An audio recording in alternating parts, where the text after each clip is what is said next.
مساء الخير يا جماعة. أهلا بكم من تاني في برنامج بارابيليوم.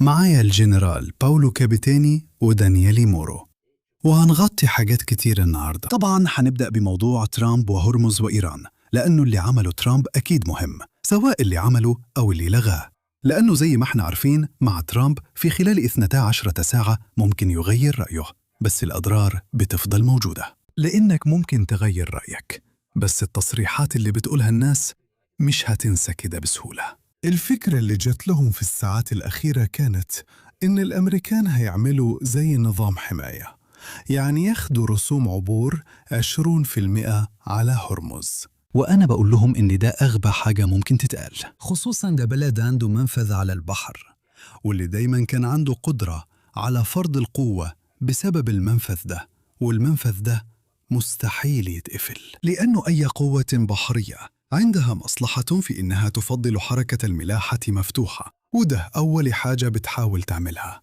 وكل استراتيجيات الإمبراطورية بتعتمد عليها من أيام تقريباً الحروب النابليونية. الإنجليز كان عندهم كل المصلحة إنهم يخلوا كل حاجة مفتوحة، لأنه ده كان الطريقة الوحيدة لخنق اقتصاد القارة من غير ما يضروا اقتصادهم هم. حاجة زي دي بتعمل العكس. لو هو قال إنه عايز يعمل كده، يبقى الباقيين ملهمش حق يجربوا يعملوها هم كمان، وده بيفتح باب كبير، وكل واحد ممكن يبدأ يقول تمام، المنطقة دي بتاعتي، هندفع 20 هنا و20 هناك طب الناس اللي في مضيق ملقا هيقولوا إيه؟ أو كل اللي بيبتزوا في بحر الصين الجنوبي ممكن يقولوا إيه؟ واليمنيين ممكن يقولوا إيه؟ والمصريين ممكن يقولوا إيه؟ وتركيا أو دول البلطيق والدنمارك ممكن يقولوا إيه؟ ممكن يعملوا نفس الكلام في سكاكيراك، أو الإنجليز في سكاكيراك، أو حاجات تانية. ممكن كل واحد يبدأ يعمل كده، وأنا مش شايف إن ده هيفيد حد. تخيلوا لو أي سلعة جاية من الصين لازم تدفع رسوم، يدفع جمارك وهو معدي جنب ماليزيا، ويدفع جمارك تانية وهو معدي جنب مصر، وكمان جمارك تانية لما يوصل مثلا للدنمارك. الموضوع مش هيخلص. الفكرة دي مش عملية خالص، هي مثير للاهتمام إن في خلال ساعات قليلة رجع في كلامه. طيب دلوقتي الساعة كام؟ الساعة 21:04. يمكن على 21:05 ألاقي نفسي غلطان، وهو يقول إنهم بيدوروا على نوع تاني من الاتفاق. ده عمل شوية قلق في السوق، بس الأهم الحرب اللي لسه مستمرة، وكان واضح أصلاً إنه مفيش اتفاق. المطالب كانت مختلفة جداً بين الطرفين، لدرجة أنه كان باين إنه من المستحيل نقول الاتفاق تم. أنا شايف إنها هتطول، ومش شايف إنها هتكون في مصلحة ترامب كمان، خصوصاً إن انتخابات التجديد النصفي قربت، وكمان الاستمرار في حرب خلصت ومش قادر تقفلها، وممكن بس تسوء أكتر في الظروف دي. الوحيدين اللي بيستفيدوا طبعاً هم الإسرائيليين من وجهة نظري، لأنهم أكيد هيكسبوا من ده كله في تصعيد حتى على المستوى الشخصي، لأن ترامب الحاجات دي بياخدها على نفسه. حتى على المستوى الشخصي مش بيفتكر حتى إزاي بدأت، بس بيبدأ يتخانق على المستوى الشخصي. فأنا هبدأ معاك يا دانييلي، لأنك متابع الحاجات دي وشفت التغيير اللي حصل في 12 ساعة. إيه رأيك؟ شكرا على الدعوة بالأول، وبحيي الجميع حتى اللي بيسمعونا. طيب، انطباعي لو فكرت فيها، لما الصبح قال أنا اللي هأضمن مضيق هرمز، وزير الخارجية الإيراني قال له لا يا رئيس، إحنا اللي هنضمنه، وبنطلب منكم كمان أقل بكتير من اللي ترامب بيطلبوا منكم. النقطة دي اللي انت أثرتها مهمة جدا. يعني مضيق هرمز ده ممر في مياه دولية، مفيش دولة في العالم تقدر تدعم موقف زي ده. لو غير كده يبقى قرصنة. وملهاش أي علاقة بالموضوع. لو أنت بتعدي من قناة زي قناة السويس أو قناة بنما طبيعي تدفع علشان الصيانة والحفاظ على الممر، لكن في المياه الدولية الموضوع بينتهي هنا. دي هي فكرة التعايش الدولي، وكلامك صح، هو كده موقف اللي أول ما ترامب حط نفسه في نفس المستوى. الإيرانيين اللي بيقفلوا هرمز مدانين من المجتمع الدولي عشان بيعملوا فعل غير قانوني. شايف حتى في الكونجرس الأمريكي وفي الإعلام الأمريكي في الساعات اللي فاتت هاجموه كتير. في ناس كمان شافوا السوابق بتاع ترامب، قالوا إن الراجل ده لعب في العقود الآجلة للبترول وفي نفس الوقت بقى غني حتى النهاردة.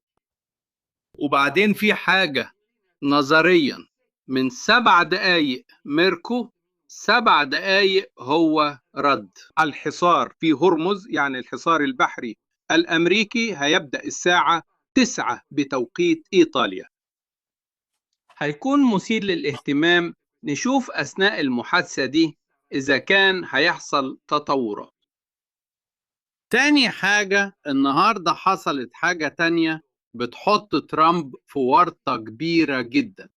الإيرانيين كملوا قصف قواعد أمريكية في الخليج، وده بيبين إن الأمريكان مش قادرين يحموا مش بس دول الخليج لكن حتى قواعدهم نفسها، قواعدهم في الخليج.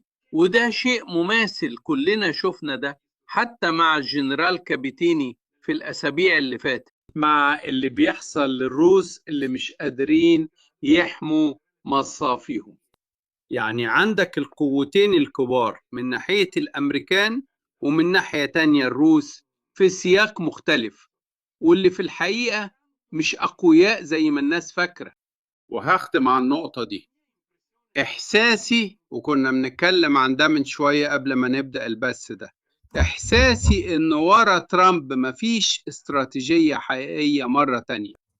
يعني ترامب عنده ردود أفعال اندفاعية وعنده شوية نقاط ثابتة، زي مثلا انتخابات التجديد النصفي، واللي واضح إنه كل مرة بيضخم فيها الموقف حوالين هرمز. البنزين بيغلى وده واضح جدا، وكل ما البنزين يغلى أكتر كل ما هو بيخلي نخبينه مش راضيين أكتر. من ناحية تانية بيظهر المشكلة الحقيقية اللي بقينا بنتكلم عنها بقالنا كام شهر، وهي إن مفيش مفاوضات حقيقية بدأت أصلا بعد ما ترامب ونتنياهو أعلنوا إنهم عايزين يدمروا النظام الإيراني وما قدروش ينجحوا في ده. مفيش مفاوضات حقيقية بدأت أبدا، ولا حتى محاولة تسوية جدية مع الإيرانيين. في بس هدنات بتتكسر كل مرة بسبب اندفاع، وده هو قصدي، من راجل في رأيي ما عندوش استراتيجية حقيقية. ما عندوش استراتيجية حقيقية. Non ha una vera strategia. أما نتنياهو عنده سيناريو مختلف. الجغرافيا، إسرائيل 2 ساعة طيران من طهران، وأمريكا أكيد مش مهددة من الإيرانيين. استراتيجية تانية، وكمان عندك آخر نقطة ولو حابب بعدين ممكن نتكلم عنها، حتى رسالة ترامب الليلة دي فعليا ضد نتنياهو.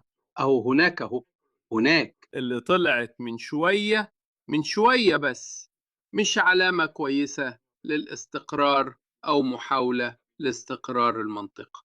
لأنه بيقول لنتنياهو بعد دقائق قليلة من مقابلته لرئيس وزراء العراق، اللي بالمناسبة مش عارف إذا حد شاف، لو دخلتوا على الواشنطن بوست نزل من حوالي 10 دقايق قابل رئيس وزراء العراق وقال له قدام الصحافة من كل العالم بس حضرتك حققت نجاح انتخابي، حاجة جنان. والواشنطن بوست لاحظت إن رئيس وزراء العراق عمره ما شارك في انتخابات، هو تعين في المنصب ده من غير ما يتم انتخابه. بس بعد كام دقيقة طلع البيان اللي انت بتعرضه دلوقتي. يعني يا نتنياهو لازم تمشي مع المفاوضات اللي شغالة في روما النهاردة بين الإسرائيليين واللبنانيين. خلي بالك، يعني كده هو بيحط الحكومة الإسرائيلية في ورطة كمان. التصريح ده لأنك مرة تانية بتحس إن ترامب قدام مشاكل الناس التانية بيقول لنتنياهو دبر نفسك دبر نفسك. ده مش هينفع. أيوة، وفي حاجة تانية. عدد الزلات اللي بيعملها اليومين دول كتير جدا. من كام يوم قال إنه هيهاجم جمهورية اليابان الإسلامية. قال كده. الميمز اللي طلعت بعلم الشمس المشرقة وجواه الهلال بتاع الإسلام، حاجات كده ملهاش قيمة قوي، بس فعلا الناس طلعت حاجات كتير. واضح إنه مش واعي كويس بالمواقف المختلفة وبيعمل الحاجات دي. ترامب كان بيتمنى إن رئيس الوزراء يكون كينوب في الانتخابات، بس الراجل ده ما كانش حتى في الإعادة زي ما كان بيقول مورو فعلا. فده فعلا مثير للاهتمام. نشوف الحاجات دي بتتقال كده عشوائي. على فكرة، وقبل أي حاجة هخلي باولو يعلق ويقول رأيه في الوضع الحالي، وبعدين ننتقل كمان للسلوك الغريب بتاع ترامب في اجتماع أنقرة بالنسبة لزيلينسكي. كان غريب شوية، كان لين أكتر من المعتاد. أنا لاحظت إنه كان مختلف تماماً عن العادة، وده كمان يمكن يوضح وجود استراتيجية معينة، خصوصاً مع اقتراب انتخابات التجديد النصفي.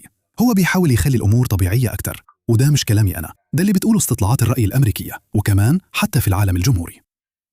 ممكن ما يعرفوش يلاقوا أوكرانيا على الخريطة، وممكن ما يهمهمش الأوكرانيين أصلاً، وممكن حتى ما يعجبهمش فكرة إنهم يدوهم أسلحة وفلوس زي ما عمل بايدن. فكرة التحالف مع الروس مش حاجة الأمريكان بيحبوها فعلاً، لأنه لو خدت أي فيلم عشوائي من قبل سنة 2000، غالباً الأشرار حتى في أفلام رامبو وما بعدها كانوا الروس. هم متعودين على كده بقالهم 60 سنة، اللي هو العدو الدائم من أيام فترة مكارثي والمكارثية وما بعدها. صعب شوية يخلوهم يبلعوا فكرة الصديق الروسي وكده. على حساب إيه إيه اللي يهمهم في الأوكرانيين وكده؟ حتى في العالم الجمهوري الفكرة دي مش عجباهم. ترامب مش قادر يخليهم يبلعوا فكرة التحالف مع الروس، حتى أتباعه. اتفضل يا باولو.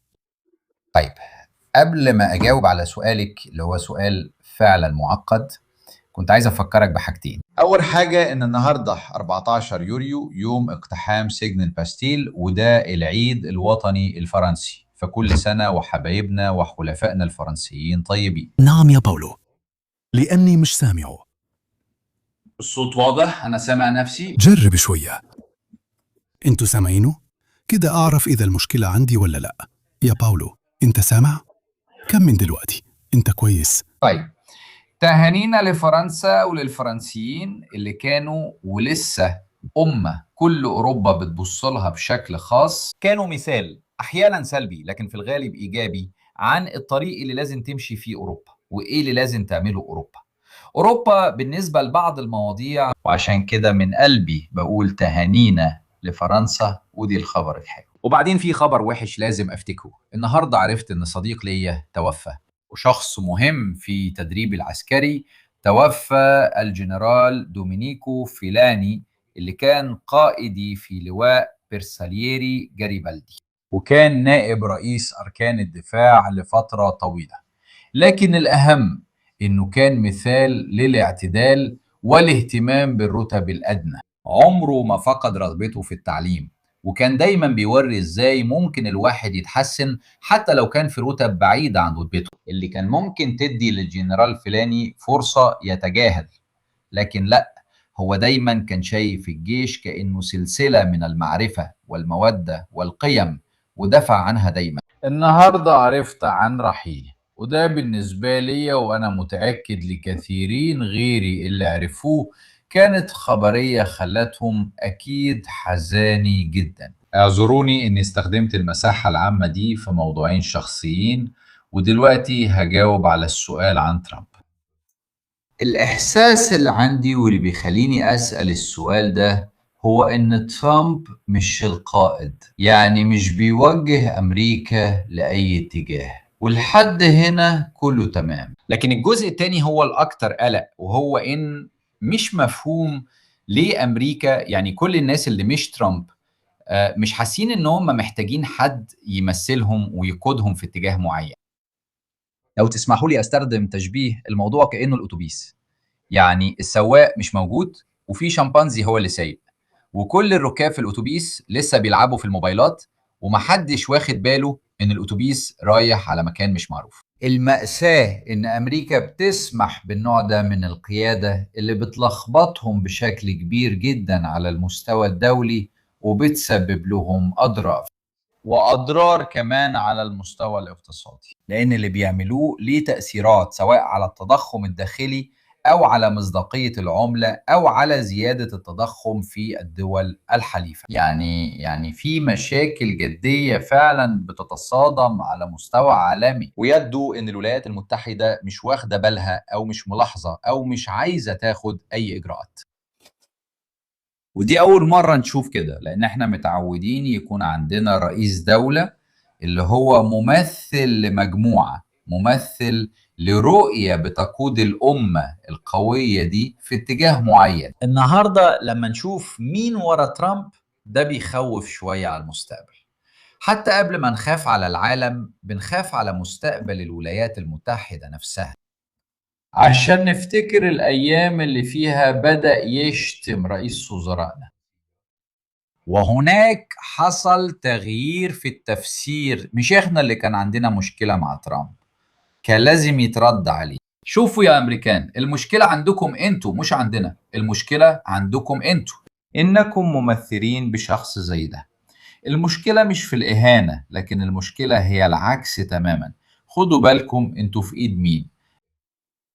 وعلشان كده كنت عايز ارجع. سؤال لدانييلي بخصوص التداول بناء على معلومات داخليه، التداول بناء على معلومات داخليه اللي ترامب بيتفاخر بيه علنا قدام الكل. في كل لحظه يقول انا كسبت مليار دولار، مليار و200 وكم، ولو لا كله على بعضه زي ما حد ممكن يقول، وبرضه هناك ما بيحصلش اي حاجه. وبرضه ده باين لي شويه غريب، عشان اللي بيكسب ترامب معناه ان في حد تاني بيعمل نفس الشغلانه وبيخسر، لأنه مش معاه العمليات دي ولا المعلومات دي، مش معاه المميزات دي، وعشان كده فعليا وماديا بيخسر فلوس. عشان كده في حاجة اسمها التداول بناء على معلومات داخلية، عشان يخلي الكل على نفس المستوى من غير ما يكون في حد بيسرق الباقيين بس عشان عنده معلومات أو مركز معين. فبسأل دانييلي لو في أخبار، عشان حتى أنا كمان في ناس بدأت تتضايق جامد. مش هشرح يعني ايه، بس احنا فاهمين بعض،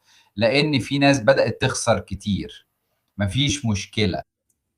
هارت هولان. أول سؤال بيسأله الجنرال هو سؤال كل الرأي العام العالمي تقريبا بيسأله. إحنا فعليا قدام الرئاسة الثانية. ترامب من غير قيود مسيطر على الحزب الجمهوري اللي لحد من كام سنة كان بيحاول يعارضه هو. الديمقراطيين في وضع، أنا لو تسمح لي أقول رأيي أميركو، شبه جدا وضع الديمقراطيين في إيطاليا. يعني هم بيعرفوا كويس إزاي يكونوا في المعارضة، لكن مش بيعرفوا إزاي يبانوا بشكل مقنع كقوة حاكمة. وفي كمان جانب تاني مهم بالنسبة للي قاله ميركو قبل كده، وده مرتبط بسؤال الجنرال كابيتو. طالما إن مجلس النواب ومجلس الشيوخ فيهم أغلبية جمهورية تحت سيطرة ترامب، فعليا البرلمان ما عندوش سلطة كبيرة في التحقيقات القضائية. عشان كده ترامب من يناير في كل الاجتماعات سواء كانت مغلقة أو شبه مغلقة اللي عملها خصوصا مع النواب الجمهوريين، قال لو خسرنا انتخابات منتصف المدة أنا هاخد العزل للمرة الثالثة. يعني إيه الكلام ده؟ لو جت أغلبية ديمقراطية حتى لو في مجلس النواب بس، ساعتها مجلس النواب الديمقراطيين في المجلس هيبقى عندهم سلطة قضائية مش بس للمستقبل. عشان أرد على جنرال كابيتيني وكمان عشان اللي بيحصل دلوقتي. طيب أنت بتقول بس هل عندهم السلطة يحققوا مع ترامب؟ غالبا لا، بس الاتنين أولاده والصهر يعني الصهر ماشي في البحر المتوسط بيشتري جزر. حاول في صربيا ونجح في الخليج وجاله استثمارات. ورد ترامب لما بقى الموضوع على الكرسي بقاله أسابيع، حتى الصحافة الأمريكية بتقول كده. ده عمره ما حصل في التاريخ.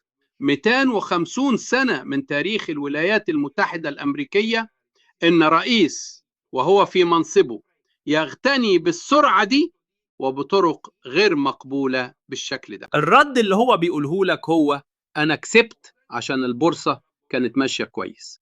بس الكلام اللي ما أقنعش الجنرال كابيتيني غالبا ما أقنعش حد حتى في وول ستريت. يعني واضح إنك أنت اللي قررت تقفل هرمز من 20 دقيقة. خمن.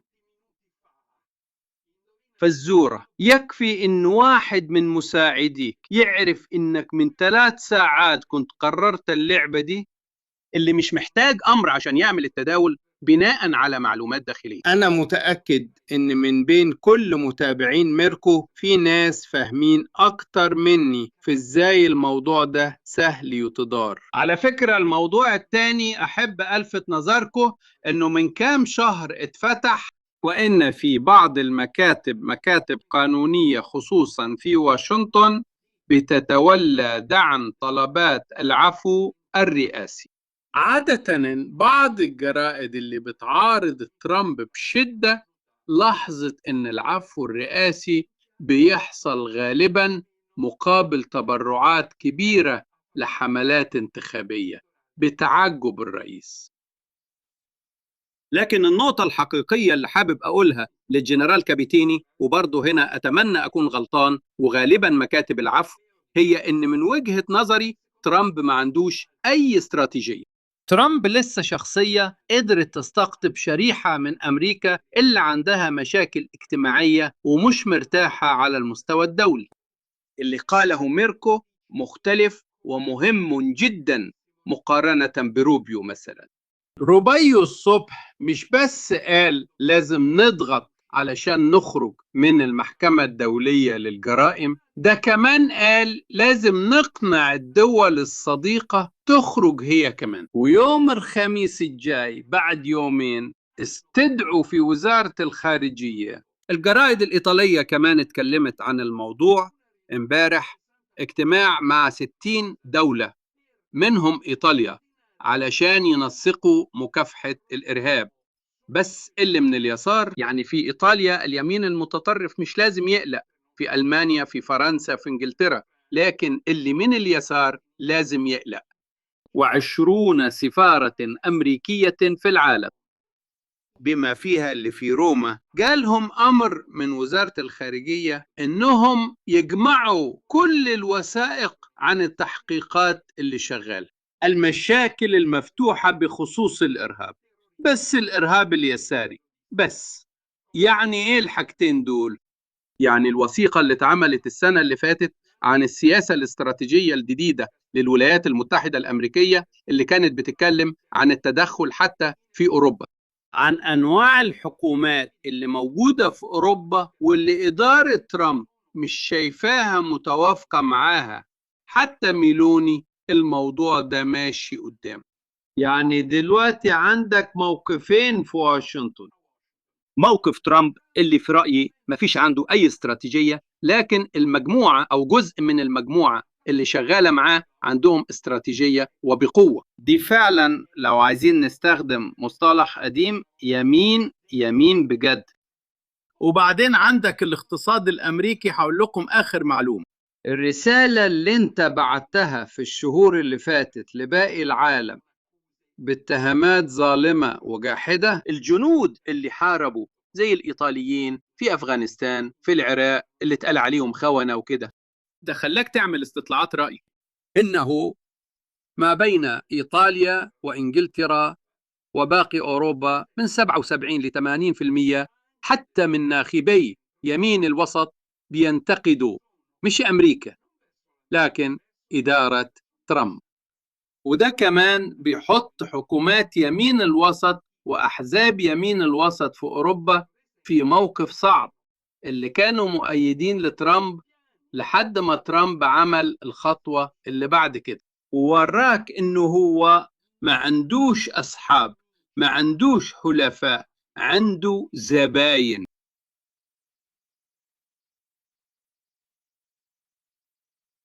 ميركو صوتك مش واضح، هو مش سامعك.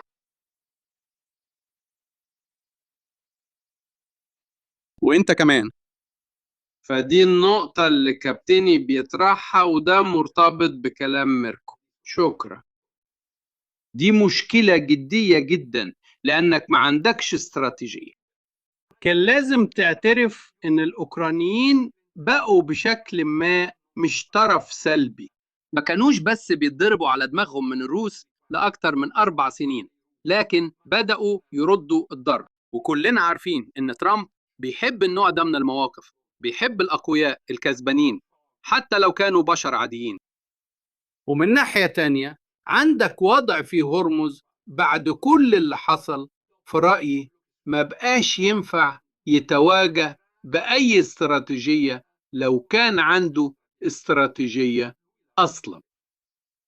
الشرق الأوسط مع نتنياهو، أحب أفكركم إن في انتخابات في إسرائيل قبل الانتخابات النصفية في أمريكا بكم يوم، يعني هيكون في حلة مية بتغلي بين أمريكا والشرق الأوسط، واللي أكيد هيدي فرص كامبوكياري وبارابيلوم عشان يحللوا بعمق اللي هيحصل في الأسابيع الجاية، لأنه هيجي في رأيي فترة صعبة جدا، صعبة جدا.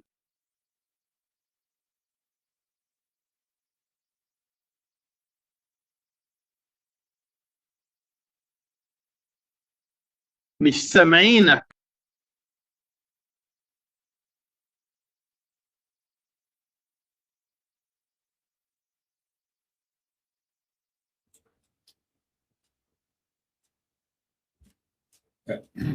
انت يا دانييلي سامعني؟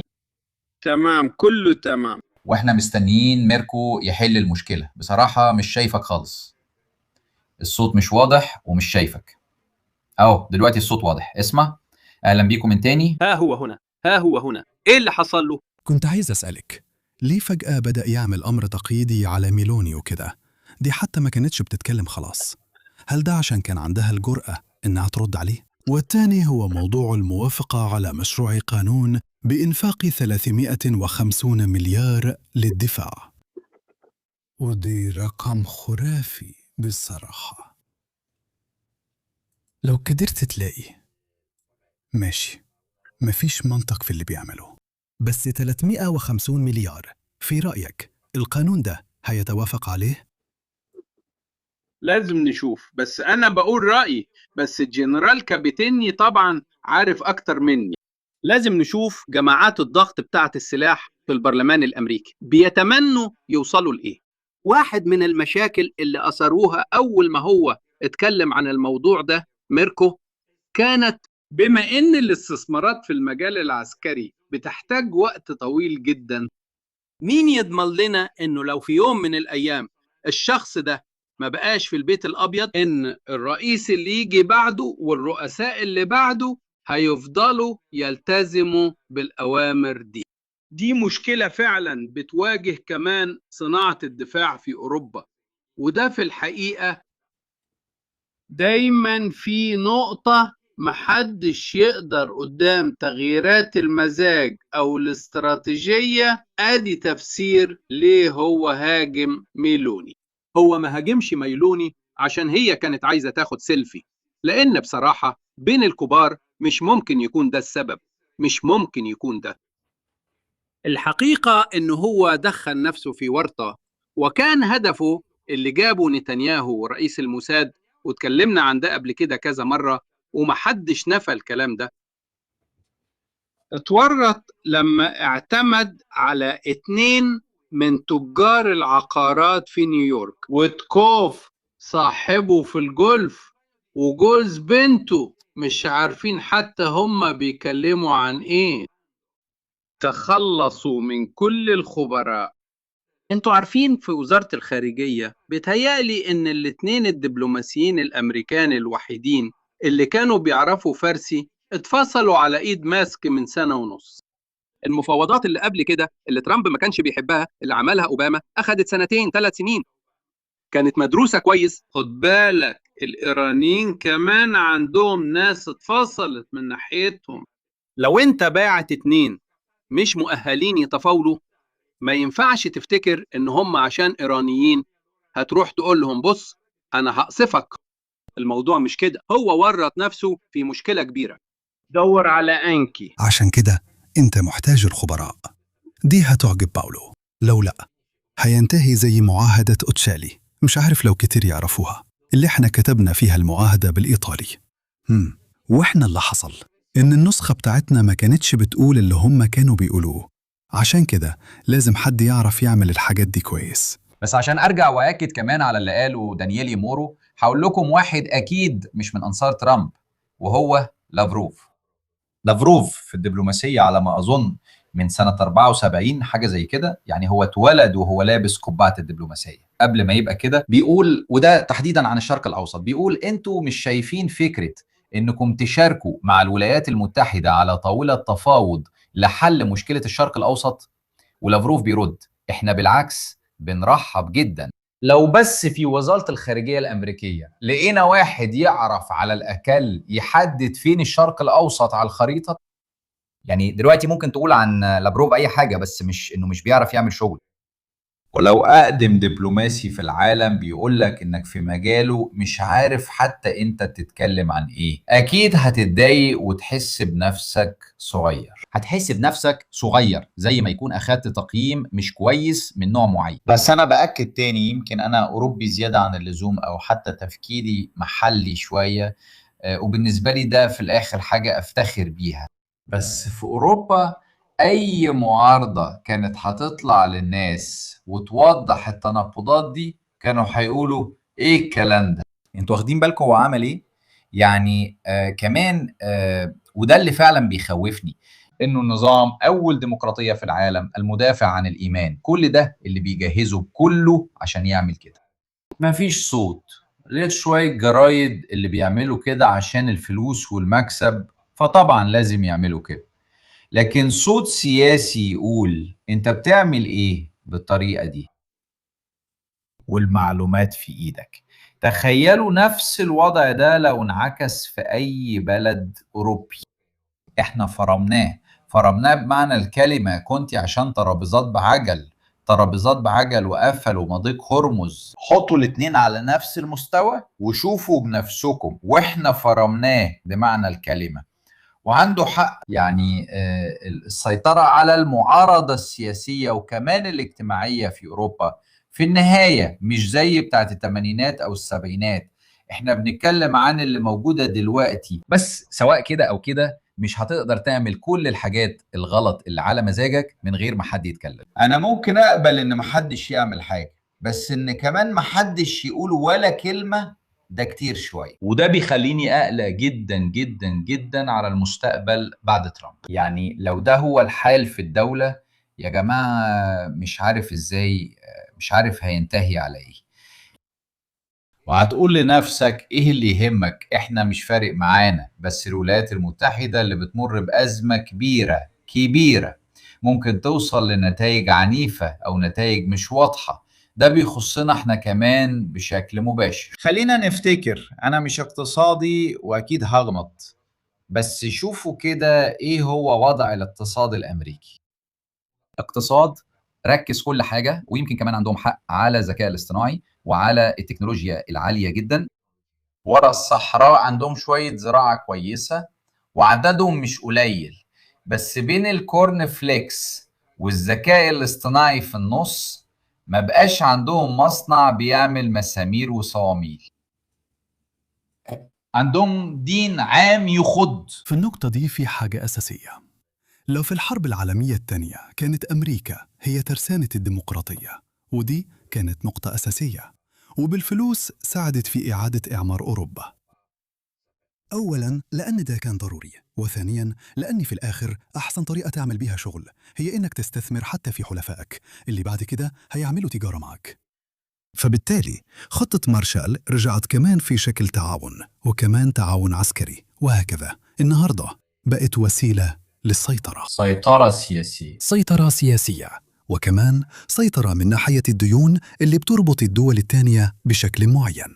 لو بصيت على طريقة عمل إمبراطورية برية وإمبراطورية بحرية، هتلاقي إن كل اللي عمله ترامب ضد أبجديات أي إمبراطورية بحرية، يعني حرية الملاحة.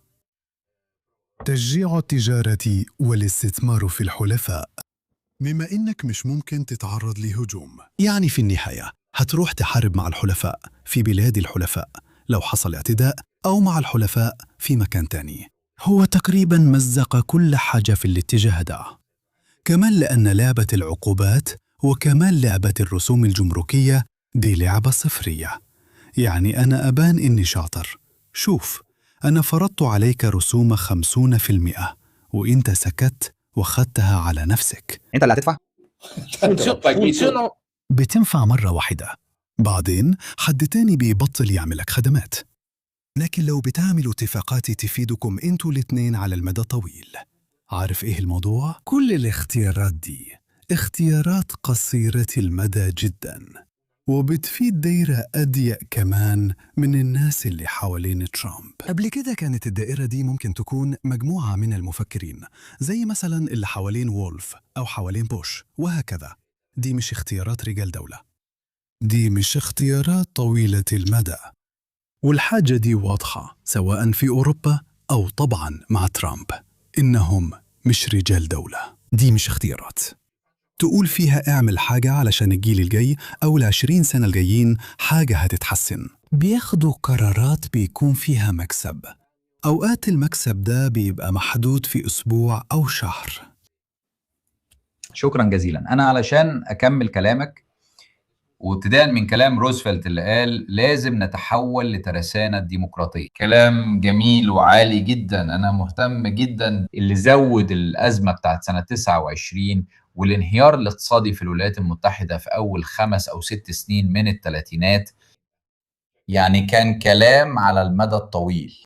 خوفي إننا بدل ما نبقى ترسانة الديمقراطية، إحنا الأوروبيين ممكن نبقى الحصالة بتاعت الولايات المتحدة. لأن بصوا كده، لو شفتوا المدخرات اللي في البنوك الأوروبية وكمان بنكنا، في كمية فلوس مش بتتحرك ومش تقدر تحط إيدك عليها. بنبدأ نبقى حاجة مغرية في الفترة دي. اتقال، يمكن أقول رقم غلط، اللي بيسمعني سامحني، بس اللي فهمته سمعته الصبح بدري، إن مجموع المدخرات اللي عندنا إحنا الإيطاليين في مكان ما فوق 1500 مليار.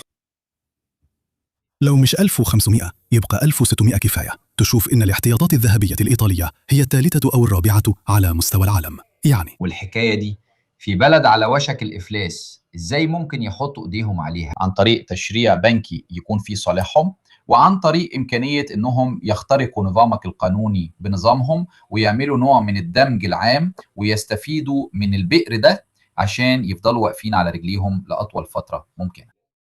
أيوة، دي الحاجة اللي بتخوفني، زي مضيق هرمز ويمكن أكتر كمان، لأني بأكرر يعني إننا نتحول لحصالة للولايات المتحدة هيضايقني شوية. بص، أنا استغليت الفرصة وإنت تدينا الفكرة دي، وسألت الذكاء الاصطناعي اللي طبعاً بيحط لك المصادر. العائلات الأوروبية كلهم عندهم مدخرات متجمعة في حسابات وودائع بحوالي 12,000 مليار يورو، وده رقم على الأقل 3 مرات أكثر من اللي عند الولايات المتحدة. وده بالنسبة للولايات المتحدة حاجة مش ممكن تتخيلها، لأن أمريكا عايشة على حركة البورصة، يعني البلد كلها عايشة على الموضوع ده. إنك يكون عندك الرقم ده وتحطه تحت مرتبة جدتك زي ما بنقول كده ببساطة، ده شيء مش ممكن يتخيله. وبطريقة أو بأخرى هم عايزين يطلعوا الفلوس دي منك، لأنهم لو طلعوها ده معناه بالنسبة لهم البقاء. بالتوفيق. بس البقاء بالنسبة لهم معناه ان احنا ما يبقاش لنا غير جدتنا، حتى المرتبة مش هتفضل لنا. بما انك ذكرت الموضوع ده يخليني استفيد من السؤال اللي كانوا بيسألوه في الشات، وكده نرد عليهم كمان. بالذات لما يكون في شوز وفيس، صح؟ يعني حتى احنا بقينا واخدين بالنا إنهم عايزين يمصوا مننا الفلوس ويفرضوا علينا إعادة التسلح بحاجاتهم هم. شوفوا المصادفة، شركة ساب هي اللي كسبت، بما إن الناتو اختار الناتو الأوروبي طبعاً الجلوبال آي اللي هو الأواكس. لو مش غلطان عملنا لايف مع أنزارة عشان نوري إن في حاجة بتتغير. تعالوا نشوف. الأواكس كان مجال كبير جداً، وكان الأمريكان بيبيعوا فيه كتير للأوروبيين. فجأة بقينا بنحاول نتحول لمنتجات أوروبية محلية كمان عشان موضوع الاعتمادية. شوف إسبانيا اللي بتعيد التفكير في الF-35. يعني بطريقة ما ترامب بأسلوبه الفذ جدا وكده مش بيحقق اللي كان عايزه فعلا، اللي هو يفرض علينا شراء وبيع الأسلحة. وكثير من الأمريكان فعلا بيختاروا بديلا مختلف تماما.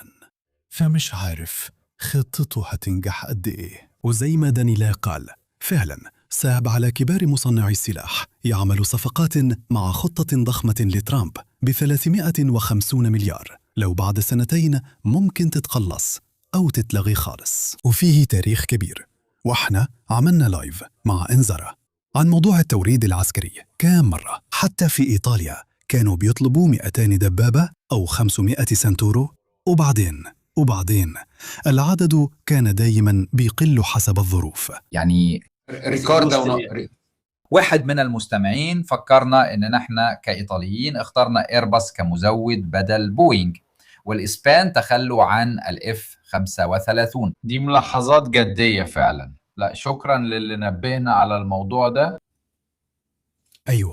أيوة كانت سؤال دخل في الكلام بشكل طبيعي وانت بتتكلم عن الحاجات دي، علشان يبين إن في بوادر إن الناس بدأت تختار حاجات وتصرف فلوسها فعلاً، وده هيكون استهزاء كبير بالأمريكان.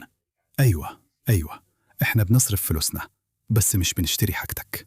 وبعدين الفلوس دي بترجع تدور في الاقتصاد الأوروبي، يعني في الآخر بتفيدنا إحنا مش هم. فوليتا خبر مش كويس، يعني كده أنا هقلل الحماس شوية.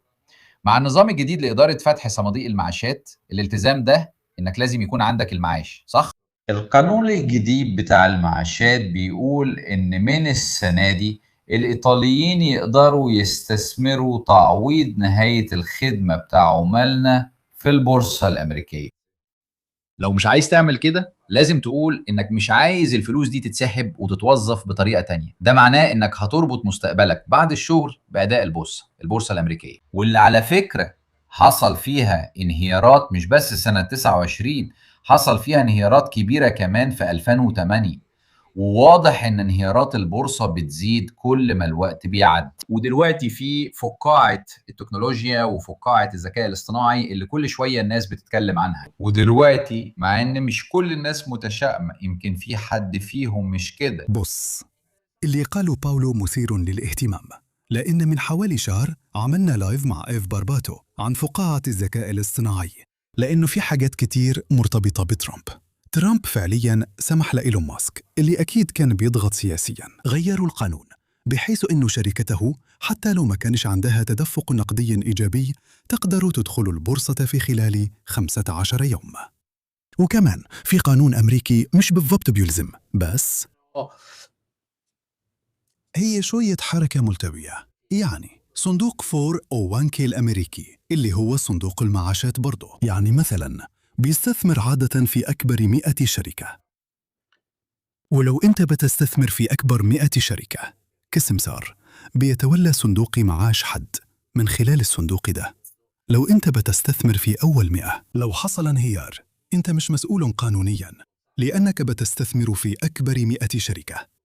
اللي لاحظناه إحنا واللي ناس كتير بتلاحظه إن دلوقتي أكتر من 60 من أكبر 100 شركة يا إما ذكاء اصطناعي، يا إما ليها علاقة بالذكاء الاصطناعي، يا إما متورطة في شبكة أعمال معقدة، زي إني أشتري كروت وإنت تشتري الأسهم وأنا وهكذا. وده بيقتل فعلا معنى القانون ده. الهدف كان تنويع المخاطر في سوق أكبر 100 شركة. المشكلة إن سوق أكبر 100 شركة بقى أكتر وأكتر سوق يا إما للذكاء الاصطناعي مباشرة أو لحاجات مرتبطة بالذكاء الاصطناعي. فبالتالي التنويع بيقل. الموضوع كله بيروح في داهية لو حصل أي حاجة، وفقاعة الذكاء الاصطناعي انفجرت، هتسحب معاها السوق كله، مش زي اللي حصل مع أزمة الرهن العقاري. إيه كان 20% من السوق؟ دلوقتي لو حصل حاجة هتسحب معاها 60 أو 70% من السوق، لأن أكبر 100 شركة مرتبطين بالحاجة الكبيرة دي. وإحنا أذكياء، عشان إحنا فعلا أذكياء. ودلوقتي عايزين نربط كمان صناديق المعاشات بتاعتنا بالحكاية دي. عبقرية فعلا. بص، نعمل الحركة دي. يمكن لازم نسمع شوية من جورجيو أربارس وحد زي ألا بولدريني في الموضوع ده، لأنهم بيعرفوا يشرحوه أحسن. أنا قلتها زي ما فهمتها بالظبط، بس المشكلة موجودة وكان لازم تتشرح. نيجي لموكب الراغبين. أنا كمان هربطها باللي حصل في أنقرة. شفنا ترامب، يعني ممكن نقول عليه أكثر هدوءاً لو استخدمنا تعبير إنجليزي، وأكثر مرونة وأكثر ليونة شوية، لدرجة إنه قال لزيلينسكي: ليه ما تروحش لبوتين؟ زيلينسكي رد عليه وقال: بص، ما أقدرش، هناك الموضوع خطر، فيه درونز أوكرانية كتير في الجو. بس كل ده كان جميل جدا في اللحظة دي. هناك هديك يعني المخططات اللي هي ترخيص عشان تصنع صواريخ باتريوت. لازم أتكلم مع الشركة. يعني هو من غير حتى ما يسمع رأي الشركة قالها كده وخلاص. بس أكيد تصرفه كان مختلف جدا عن العادة، لدرجة إن السيناتور اللي مات من كام يوم، اللي كان فعلا جمهوري، كان برضو واحد ميال شوية. ميال لأوكرانيا. النهاردة بقى شفنا العرض ده بتاع الراغبين مع ماكرون وكده. إحنا مع أوكرانيا. أنا بقول ده بكل صراحة، عشان بعدين أنا وباولو حنتكلم في موضوع تقني شوية وكده. أول ما الأوكرانيين ياخدوا نفس شوية ويعملوا حاجة كويسة، تلاقي الكل بيطلع يتكلم. دلوقتي روسيا بتتفكك وبتنهار زي ما كان الأوكرانيين في وقت صعب، ومن الناحية التانية كل الناس اللي بتتكلم كتير كانوا بيقولوا دلوقتي الروس هيوصلوا كييف، هيوصلوا أوديسا، وهكذا دايما في الميل ده. الحرب دي زي البندول، زي حروب كتير، كلها زي البندول، عشان ما فيش قوة من أي طرف تقدر تنهيها بسرعة. وعشان كده أول ما يحصل حاجة إيجابية لأي طرف بيبقى في ميل للمبالغة الشديدة، زي بالظبط لما دخلوا كورسك. وده في رأيي بيكون ضار، لأننا دايما بنشوف تحركات وردود أفعال. ودلوقتي في العرض ده إحنا مع أوكرانيا. وطبعا وافقوا كمان على التمويل، وأدوا كمان الفلوس للطائرات بدون طيار، وهكذا. بس إحنا لازم نتكلم بجدية كبيرة كمان عن موضوع البجعة السوداء.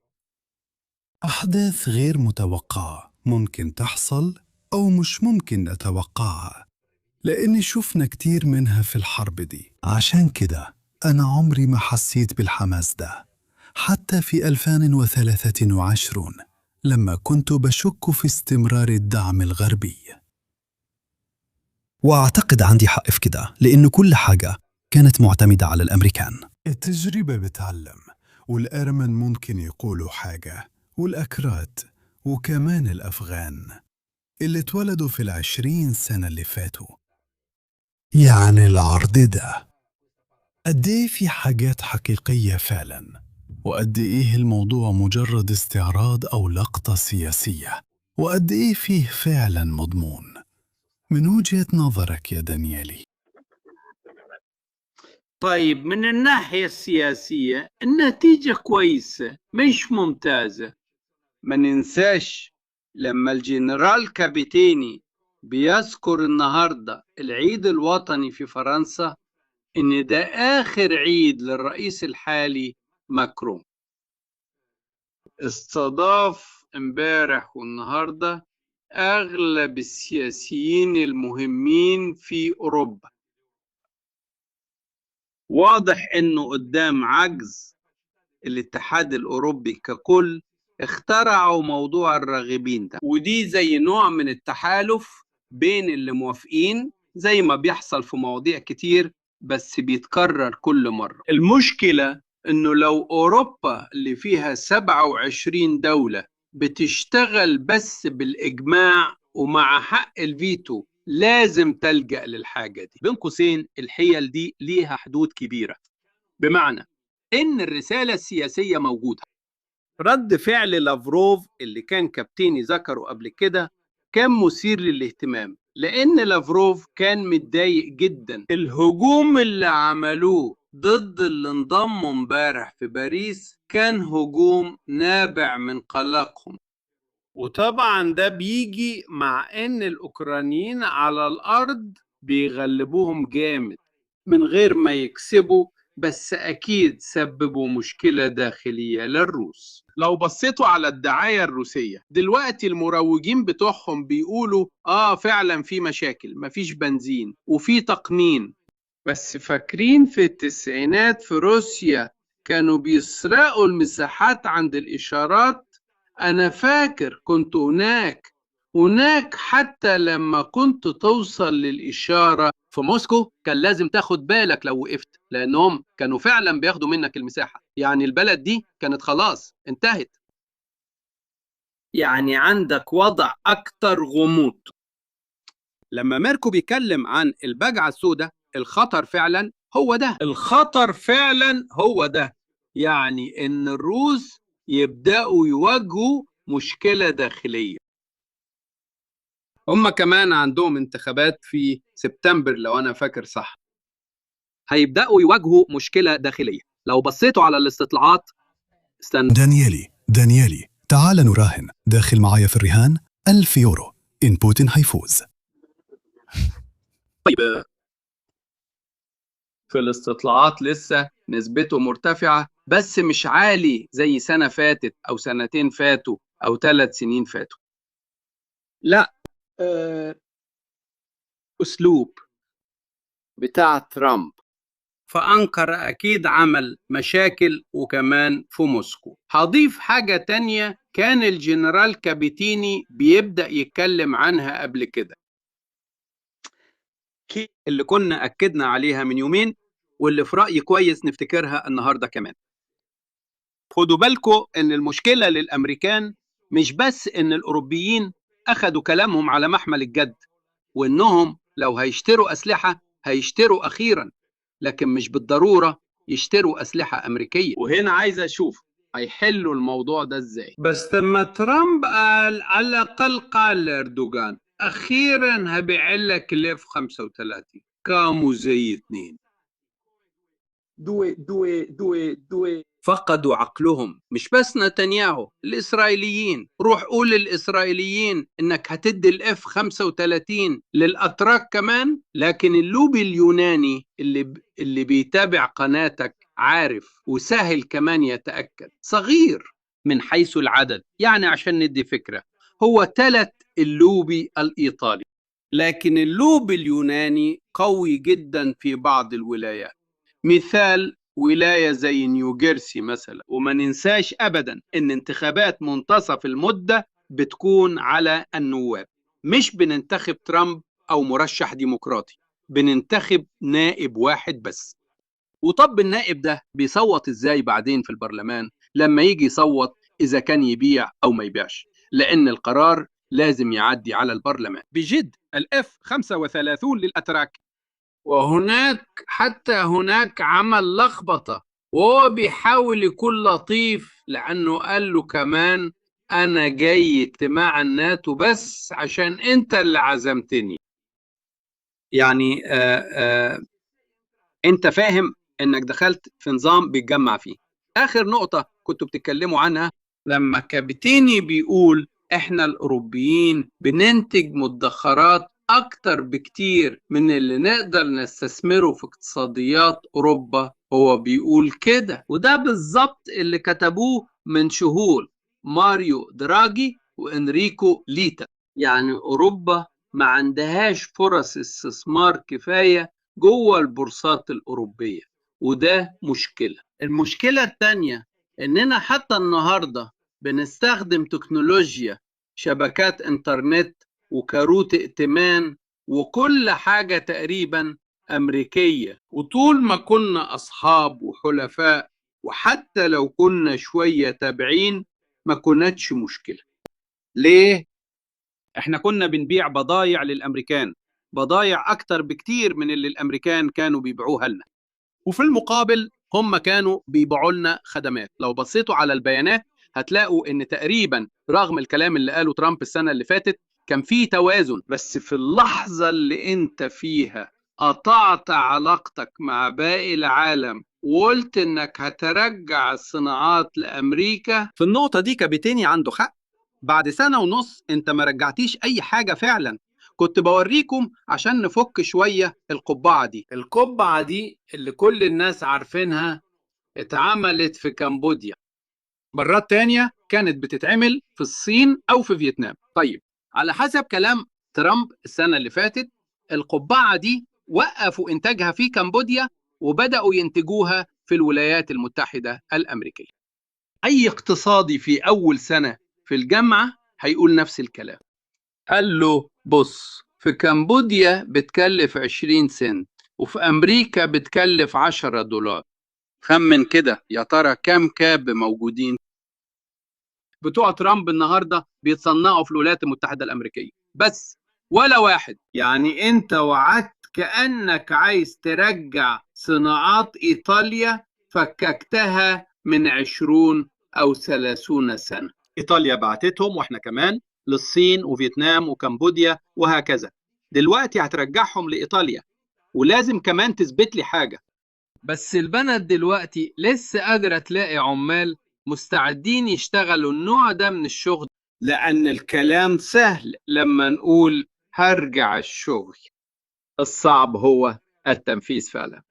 عشان نختم الكلام ده، ترامب حقق إيه؟ الأمريكان من 20 أو 30 سنة عايزين الأوروبيين يصرفوا أكتر على السلاح. أيوة. هل قدروا يخلوا الأوروبيين يشتروا أسلحة أمريكية أكتر؟ نص نص نص نص. كانوا عايزين الأوروبيين يستقلوا ماليا، لسه لا، بس ضمن مسار البنك المركزي الأوروبي في اليورو الرقمي وحاجات زي كده. يعني الفرنسيين زي ما شفتوا. وكمان امبارح طلعت تحقيق مهم جدا ان الفرنسيين بدأوا ينظموا نفسهم. حتى في أنظمة كانوا بيستخدموا فيها الأنظمة الأمريكية قبل كده دلوقتي بقوا مش معتمدين على الولايات المتحدة الأمريكية. ايه يعني ايه الكلام ده؟ ان المسار اللي ترامب بدأه مع اللي انا بسميهم الحلفاء السابقين مش هتقدر توقفه حتى لو جه رئيس امريكي جديد. في اللحظة اللي انت عملت فيها اهو استثمار زي ده شبه اللي عمله ترامب، بس ايه ده؟ رائع. رائع بصراحة. باعتباره سويسري لازم أقول إن ده واحد من القليلين السويسريين اللي عندهم روح دعابة اللي قابلتهم في حياتي، لأنه فعلا سويسري دمه خفيف. هو رئيس الاتحاد السويسري، هو رئيس الاتحاد اللي بيلبس الكاب.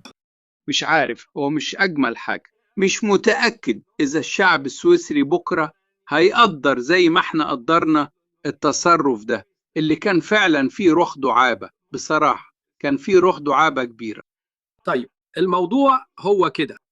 انت عندك عالم انت اثرت فيه مخاوف وقلق وخليت السياسيين حتى الاوروبيين يسالوا نفسهم اسئله. بس لو حصل لي حاجه في يوم من الايام الامريكان هيساعدوني ولا لا؟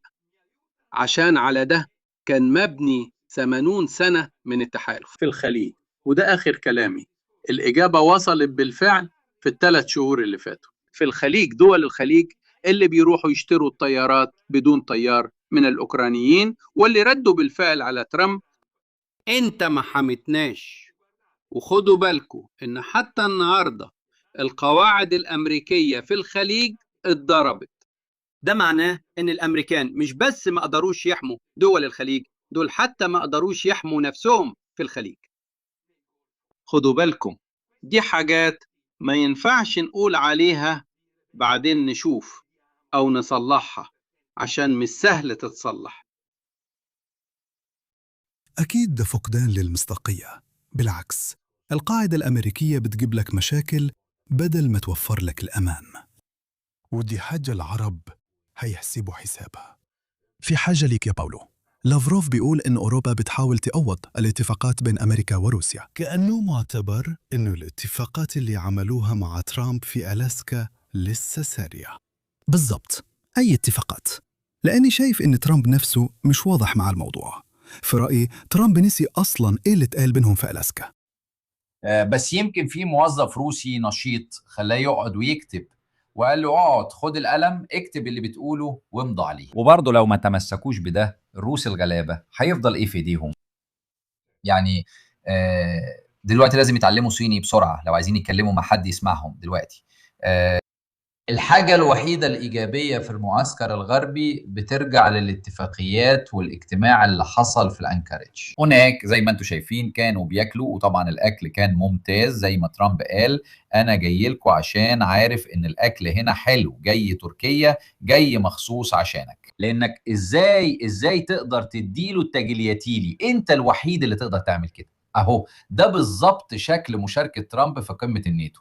ما بقاش فاضل للروس غير ده في المعسكر الغربي. بيقولوا احنا عندنا حاجة مكتوبة مع رئيسكم، اللي هم لسه بيعتبروا الولايات المتحدة هي اللي بتقودنا وعندهم حق في كده، وكان وعدنا بكذا وكذا. اللي بيتجاهلوه بلطف هو ان اللي رئيسنا بيوعد بيه النهاردة اول ما يخرج من الأوضة بيكون نسيه وخلاص. ومكتوب على الرمل باولو، أيوة بتاع القطة، رملة القطة فعلا. حتى استخدام القطة للرملة، اللي بتعمله القطة في الرملة بيعزز قيمة الرملة بعد الاستخدام. شوفوا بنفسكم، دي تعبير شوية راقي، بس دي حقيقة فعلا. الموضوع ده بيحيرنا احنا اللي متحالفين. وتخيل بقى الموضوع ده بيحير قد ايه اللي هو اصلا خصمك بيقول انا اتصرف ازاي. يعني الحاجات دي لازم نتمنى ان يبقى فيه شوية من ترامب تاني، او يبقى فيه حد طبيعي تاني نقدر نتعامل معاه، حتى لو كان سيء، حتى لو كان فيه ريجن 2.0 2.0 0 اي حد لسه بيسميهم امبراطورية الشر، بس على الاقل كانوا عارفين بيتعاملوا مع مين. مهم جدا في السياسة انك تبقى عارف انت بتتعامل مع مين، لان كل حاجه بتعتمد على التبادل ده. في الاخر بنرجع دايما للمفهوم القديم بتاع المصافحه، قيمتها قد ايه وقيمتها مش قد ايه. لان لو المصافحه دي ملهاش قيمه مهما زينتها بالمعاهدات او التصريحات او المؤتمرات الصحفيه، في الاخر بيتعرف دايما قيمه كلمتك قد ايه. ترامب وادارته وبلده نفسه بيثبتوا ان هم ما عندهمش، لا، ان كلمتهم ملهاش قيمه، ان هم ما عندهمش كلمه اصلا، وده أسوأ كمان. فعلا استغربت لما في الأول في بداية وصول ترامب حتى قبل الانتخابات كل الجرايد هنا كانت بتقول الروس مع ترامب وساعدوه ياخد أصوات والحاجات دي. في الحقيقة أنا لاحظت إنه كل المدونين العسكريين الروس كانوا بيقولوا لا إحنا عايزين كمالة ضروري. 1 شوية بسبب كرههم للنساء كان الأفضل ما يروحوش. 2 عشان دي لو قلنا لها إننا هنضرب نووي هتخاف بجد. دي واحدة مش متوقعة، تصرفاتها أولا ما تقدرش تعمل معاها اتفاقات. 2 لو هددته هو مجنون لدرجة إنه ممكن ينفجر تاني بس عشان يثبت لك، عشان كده هو آخر واحد تحب تتكلم معاه. كان أفضل لو كانت كمالا اللي كانت نسخة باهتة من بايدن. حتى لو ما كنتش كده يمكن كانت هتخاف لما تشوف سياسة بايدن اللي كانت ضعيفة شوية، فما بالك بسياسة كمالا كانت هتبقى عاملة إزاي؟ فالمفارقة كانت إن الكل هنا كان بيقول إن الروس عايزين ترامب، لكن في الحقيقة كانوا عايزين بايدن، أضعف وأقل حسم، عنده عزيمة أقل وقوة تأثير أقل. قبل ما ننتقل لموضوع القرم أحب أشكر الراعي الرسمي اللي هو طبعاً إنكوجني. متخيل إنكم زيي بالضبط؟ كل يوم بتجيلكم مكالمات مزعجة، سبام من خدمات أصلاً مش فاكرين إنكم استخدمتوها قبل كده. أيوة، المكالمات الآلية المملة دي اللي بتعرض عليكم عروض وأسعار. جابوا رقمكم منين؟ أكيد أنتم محتارين. ليه محتارين؟ عشان بياناتكم عندهم في القوائم دي. إزاي أصلاً اسمكم دخل في القائمة الملعونة دي؟ طيب، اعرفوا إن لو سجلتوا في أي موقع أو استخدمتوا خدمة مجانية، بما إنها كانت مجانية يبقى أنتوا نفسكم كنتوا المنتج. ودلوقتي بعد ما بقوا عندهم بياناتكم باعوها لناس تانية. طيب، إيه اللي بتعمله إنكوجني؟ إنكوجني هو خدمة بتشيل بياناتكم الشخصية، لأنه عادة لما بتسجلوا في أي حاجة بتحطوا الإيميل وبيانات شخصية وحاجات زي كده. إيه اللي بيعمله إنكوجني؟ هو بيتواصل مع وسطاء البيانات وبيخليهم يمسحوا بياناتكم. يعني الهدف هو تقليل كمية المعلومات اللي بتسيبوها منتشرة على الإنترنت. ده طبعاً بيساعد إنك ما تدخلش في القوائم دي لأغراض تسويقية، وكمان بيقلل وجودك على النت، فبالتالي هتجيلك مكالمات أقل وهتتعرض لهجمات أقل زي النصب أو التصيد. فخلي بالك إنه كلما كانت بياناتك أقل على الإنترنت كل ما كانت فرصة تنميطك أقل. إنكوجني على عكس الباقيين مش بيبيع بياناتك. أكيد الخدمة سعرها قليل جدا، وكمان لو استخدمت الكود بتاعي هتاخد خصم 60%. وطبعا هتلاقوا الرابط في الوصف وفي أول تعليق مثبت. وكمان بتدعموا القناة، وده اللي بعمله. افتكروا دايما لو محدش لقاكم محدش هيقدر يضايقكم. يعني إنكوجني هو الحل لمشاكلكم ومشاكلي. وأنا دايما بضيف جملتي المميزة: أنت بتدي وقتك قيمة قد إيه؟ لأني أنا بفضل أرد على 15 مكالمة أقل وأشتغل أكتر.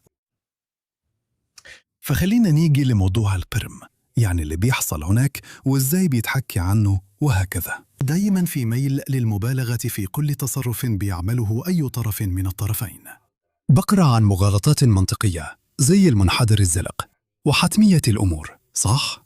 زي مثلا أوكرانيا خلاص خسرت. عدلوا ساعدكم، بقالنا 5 سنين بنسمع إن أوكرانيا هتنهار، صح؟ هجمات وهمية اتقال إنها هتحصل وما شفناش منها حاجة. الهجوم اللي على خاركيف وعلى سومي اللي بعض الناس الكئيبة كانوا بيتكلموا عنه، دلوقتي اللي بيحصل العكس طبعاً.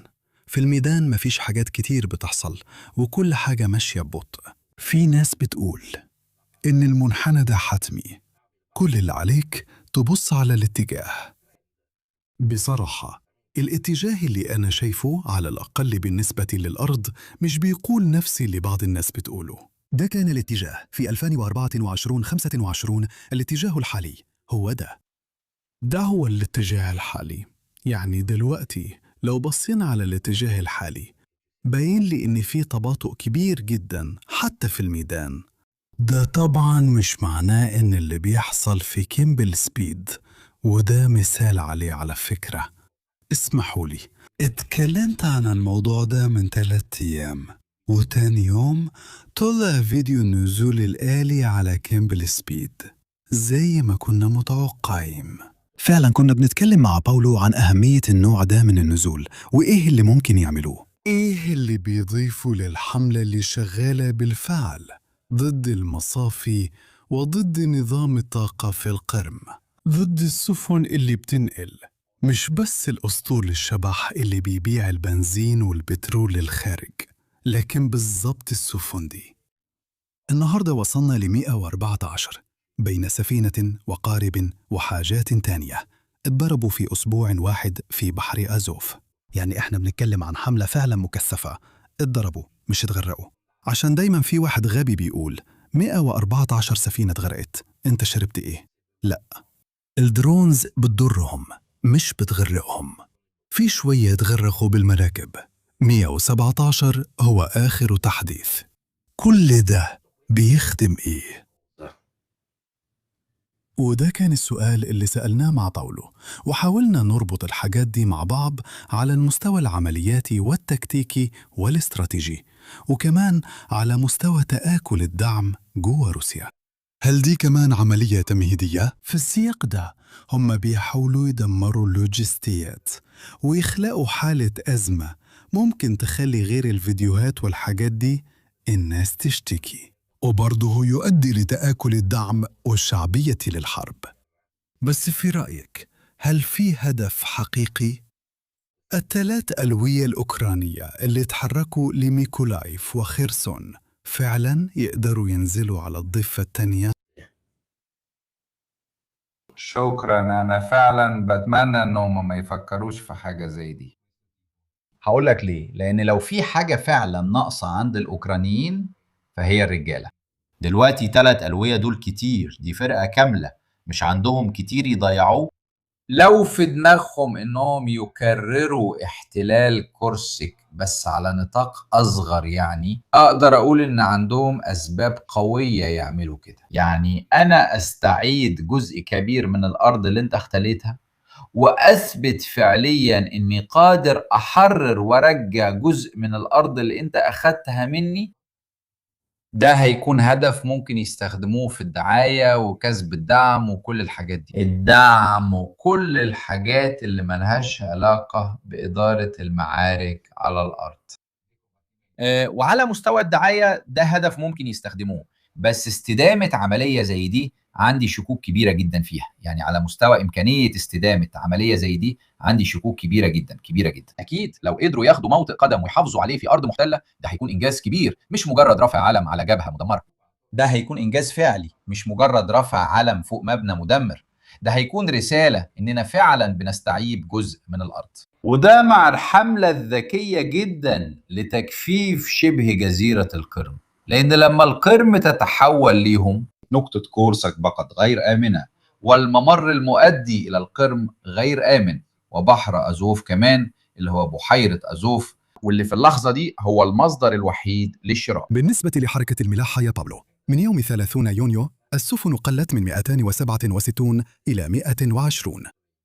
أيوة صح. لو انت خلت كل ده مش آمن. القرم شبه جزيرة بس لأننا بنسميها كده، بس في الحقيقة هي بتتصرف كأنها جزيرة. يعني لو جزيرة ما تقدرش توصل لها أي حاجة من أي مكان، من البحرين، من البحر الأسود، ومن بحر أزوف، وكمان من الشريط الصغير ده من الأرض اللي بيربطها باليابسة. مش أظن إنك تبدأ تفكر تستعيدها، بس بتجبر الروس على اختيارات ضرورية، لأن الروس مجبورين يحتفظوا بيها. القرم لأسباب تتعلق بالصورة ولأسباب عسكرية، لأن القرم هي القاعدة البحرية الوحيدة اللي فضللهم في جنوب روسيا. يعني فكرة إن هم يمشوا وما يحتفظوش بسيفاستوبول وأماكن زي دي فكرة مستحيلة تماما. دلوقتي الاحتفاظ بالقرم يعني حمايتها من الدرونز، ومن الدرونز المضادة، ومن الزوارق الصغيرة، ومن الحاجات اللي شبه الزوارق، ومن التشويش، ومن كل الحاجات دي بيكلف روسيا طاقة كبيرة جدا. وروسيا بتبين انها عندها الطاقة دي بس مش بوفرة كبيرة. فبالتالي الجزء ده من الخطة كويس جدا، لكن الجزء اللي بيقول ارمي 3 ألوية في أي حتة هناك وخليهم يقعدوا، ده في رأيي هو الجزء. أنا كنت بقتبس من المؤرخ كرينكا اللي مش كان مبسوط قوي. أيوة، كان بيقول نعمل شوية عمليات إزعاج. كان في عملية إزعاج، مجرد إزعاج وخلاص، زي الناموس، مش هيغيروا الوضع. أنا حبيت أخليك تقول الكلام ده، وقلته بنفسي في البث المباشر اللي كنت فيه لوحدي قبل كده، علشان أقول لكم شوفوا لو بدأوا يعملوا عمليات إنزال صغيرة وكده، سيبكم من اللي هيحصل في الجرايد اللي هيبان كأنه داي إنزال نورماندي. أكيد مجرد خبر إنه مجموعات صغيرة من الوحدات الأوكرانية بتنزل على لسان كيمبورن، دلوقتي عملوها بقوارب صغيرة ووحدات آلية. أكيد جزء من طبقات كتير في الاستراتيجية الأوكرانية لعزل القرم، بيعزلوها فعلياً، يعني بضرب الجسور وضرب محطات الطاقة والمصافي ومستودعات الوقود وكل حاجة تقريباً. يضربوا الصنادل اللي بتنقل من ناحية للتانية، ويضربوا السفن في بحر أزوف، ويضربوا طريق ماريوبول، ميليتوبول، القرم والجسور اللي في المنطقة دي. أكيد كمان فيه إزعاج من وحدات أوكرانية بتختبر تدريجياً رد فعل الروس، أو ممكن كمان ينفذوا نوع من الخداع أو طعم لجذب الانتباه، لأن خبر وجود وحدة أوكرانية في لسان كيمبورن أو حتى جنوب خرسون مش أظن إنه حيكون خبر كويس بالنسبة للكاملين. ومن المحتمل إنه هيبعت قوات لو ثبتت هنا في سبب ليه الروس غالبا بيعملوا دوريات وبيسحبوا نفسهم من المنطقة دي، لأنها تقريبا شاطئ واسع وما فيش فيه تغطية كفاية. لو فضلت هناك هتبقى هدف لهجمات المسيرات، فممكن كمان يخلوا الناس تحتل المناطق دي عشان الشاطئ الواسع ويتعرضوا لخسائر. أيوة. خد بالك إنه أغلب المواقع الحقيقية، يعني خطوط المقاومة الروسية، وراء أكتر ومتمركزة تحت خرسون. ومش بالضبط على النقطة دي. أكيد كانت هتكون خبر كبير، وكانوا هيستغلوا الموضوع جامد. هذه الكلمة لدانييلي شوية، لأنه معاه 5 دقايق ولازم يلحق طيارته. بعدين أنا وإنت وباولو نقدر نكمل، عشان يكون عنده وقت يقول رأيه. اتفضل يا دانييلي. لا، أنا كنت بسمعكم باهتمام كبير، لأن في الشهور اللي فاتت كان دايما بيتقال لازم ندمر الكوبري المشهور اللي افتتحه بوتين. لكن انتوا بتشرحوا ان الاستراتيجية مختلفة تماما. يتهيألي فاهم ان الموضوع ادق بكتير. يعني لو دمرته بعدين نشوف ايه اللي هيحصل. في الحقيقة لما تبص على الخريطة انت بتحاصرهم. ومش هنسى ابدا ان يوم التحرير العرض العسكري في موسكو بوتين قدر يعمل كده لأنه ترجى ترامب إنه يطلب من زيلينسكي إنه ما يرميش عليه شوية مفرقعات في الساحة الحمراء. وبعدين لما بدأوا يهاجموا القرم بوتين كان عنده الجرأة يقول إنهم بيبوظوا الموسم السياحي للروس اللي بيروحوا يقضوا أجازتهم في القرم. بص، في نقطة أساسية أظن إن في موضوع هرجعك عليه بسرعة لأنك هترجع. أولاً، أعتقد إن الكوبري دايماً كان فيه خط أحمر، والغربيين عمرهم ما أدوا لهم القدرة إنهم يدمروا الكوبري ده. وثانياً، في الاستراتيجية الأوكرانية الجديدة اللي اتنفذت بالكامل تقريباً كلها بمجهودهم الخاص، يعني بين قوسين، لأن فيه برضو جزء من المعلومات الاستخباراتية وكده. رجعوا كمان طيارات الأواكس الغربية وقريبة جداً من البحر الأسود عشان تراقب من فوق. على سواحل رومانيا أكيد بيساعدوا كمان في الاستطلاع للطائرات بدون طيار. أعتقد إنه جسر كيرتش هيفضل مفتوح لأنه في الآخر وسيلة لخروج الناس. يعني هم بيوقفوا خط الإمداد اللي بيجيب حاجات من القرم الفوق، أو اللي ممكن يودي حاجات من فوق للقرم. أما الجسر فسيظل كما هو على أي حال، عمره ما كان بيستخدم بالشكل ده لنقل معدات عسكرية. هم دايما اختاروا يستخدموا العبارات والحاجات دي، يمكن كمان عشان ما يلفتوش الانتباه للاستخدام الكتير. الحجة إنهم يقدروا يهاجموه، كمان لأنه محمي كويس من ناحية الدفاعات. فأنا أعتقد إن الاستراتيجية الأوكرانية هي فعلا استراتيجية خنق. السؤال اللي دايما كنت بطرحه ولسه بطرحه هو لحد فين الأوكرانيين يقدروا ينفذوها؟ لأنه من البيانات اللي ظهرت من شهرين كان عندهم 5000 طائرة مسيرة في الشهر، دلوقتي بقوا يطلعوا 11500. ده مش نمو طبيعي، وده معناه إنهم كانوا مخزنين. وطلعت تصريحات زيلينسكي اللي بيقول فيها إحنا هنعمل حملة لمدة 40 يوم. وبرضو ده بيدعم وجهة نظري إنهم مش قادرين يحافظوا على النوع ده من الضغط لفترة طويلة. أكتر حاجة مثيرة للاهتمام واللي بالنسبة لي هي بعد كده العامل اللي هنتكلم عنه كتير مع باولو هو موضوع الشكاوى. الروس اللي كتير منهم بيقولوا إني ما كنتش مهتم بالسياسة وما كنتش بفكر فيها، بيجوا في وقت يمكن بوتين محتاج يعمل تعبئة جديدة.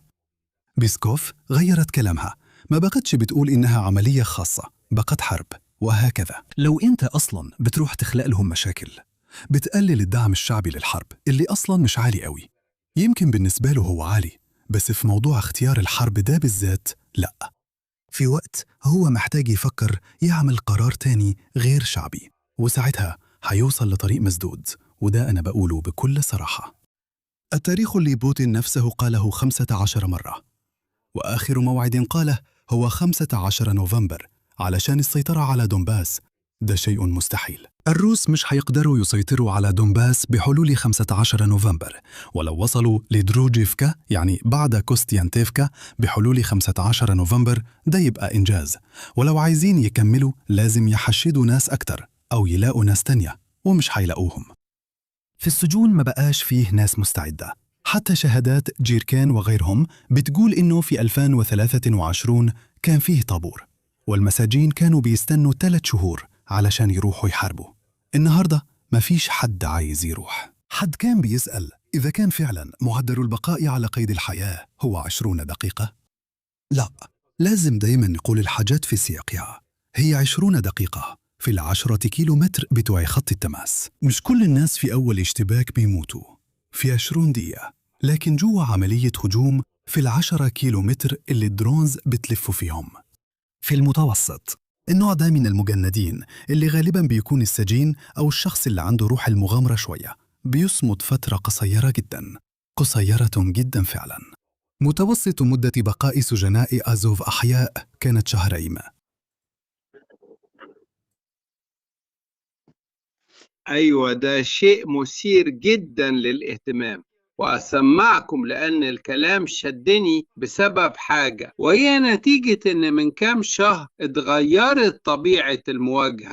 لما بتقول إن الأوكرانيين بيعملوا هجمات أعمق جوه روسيا، هم فعلا يقدروا يعملوا كده، مش بس علشان عندهم أدوات عسكرية أكتر، لكن كمان علشان مش بيعتمدوا على الأمريكان زي الأول، وما بقاش عندهم القيود في استخدام الأسلحة اللي الأمريكان أصلا ما بقوش بيدوها لهم.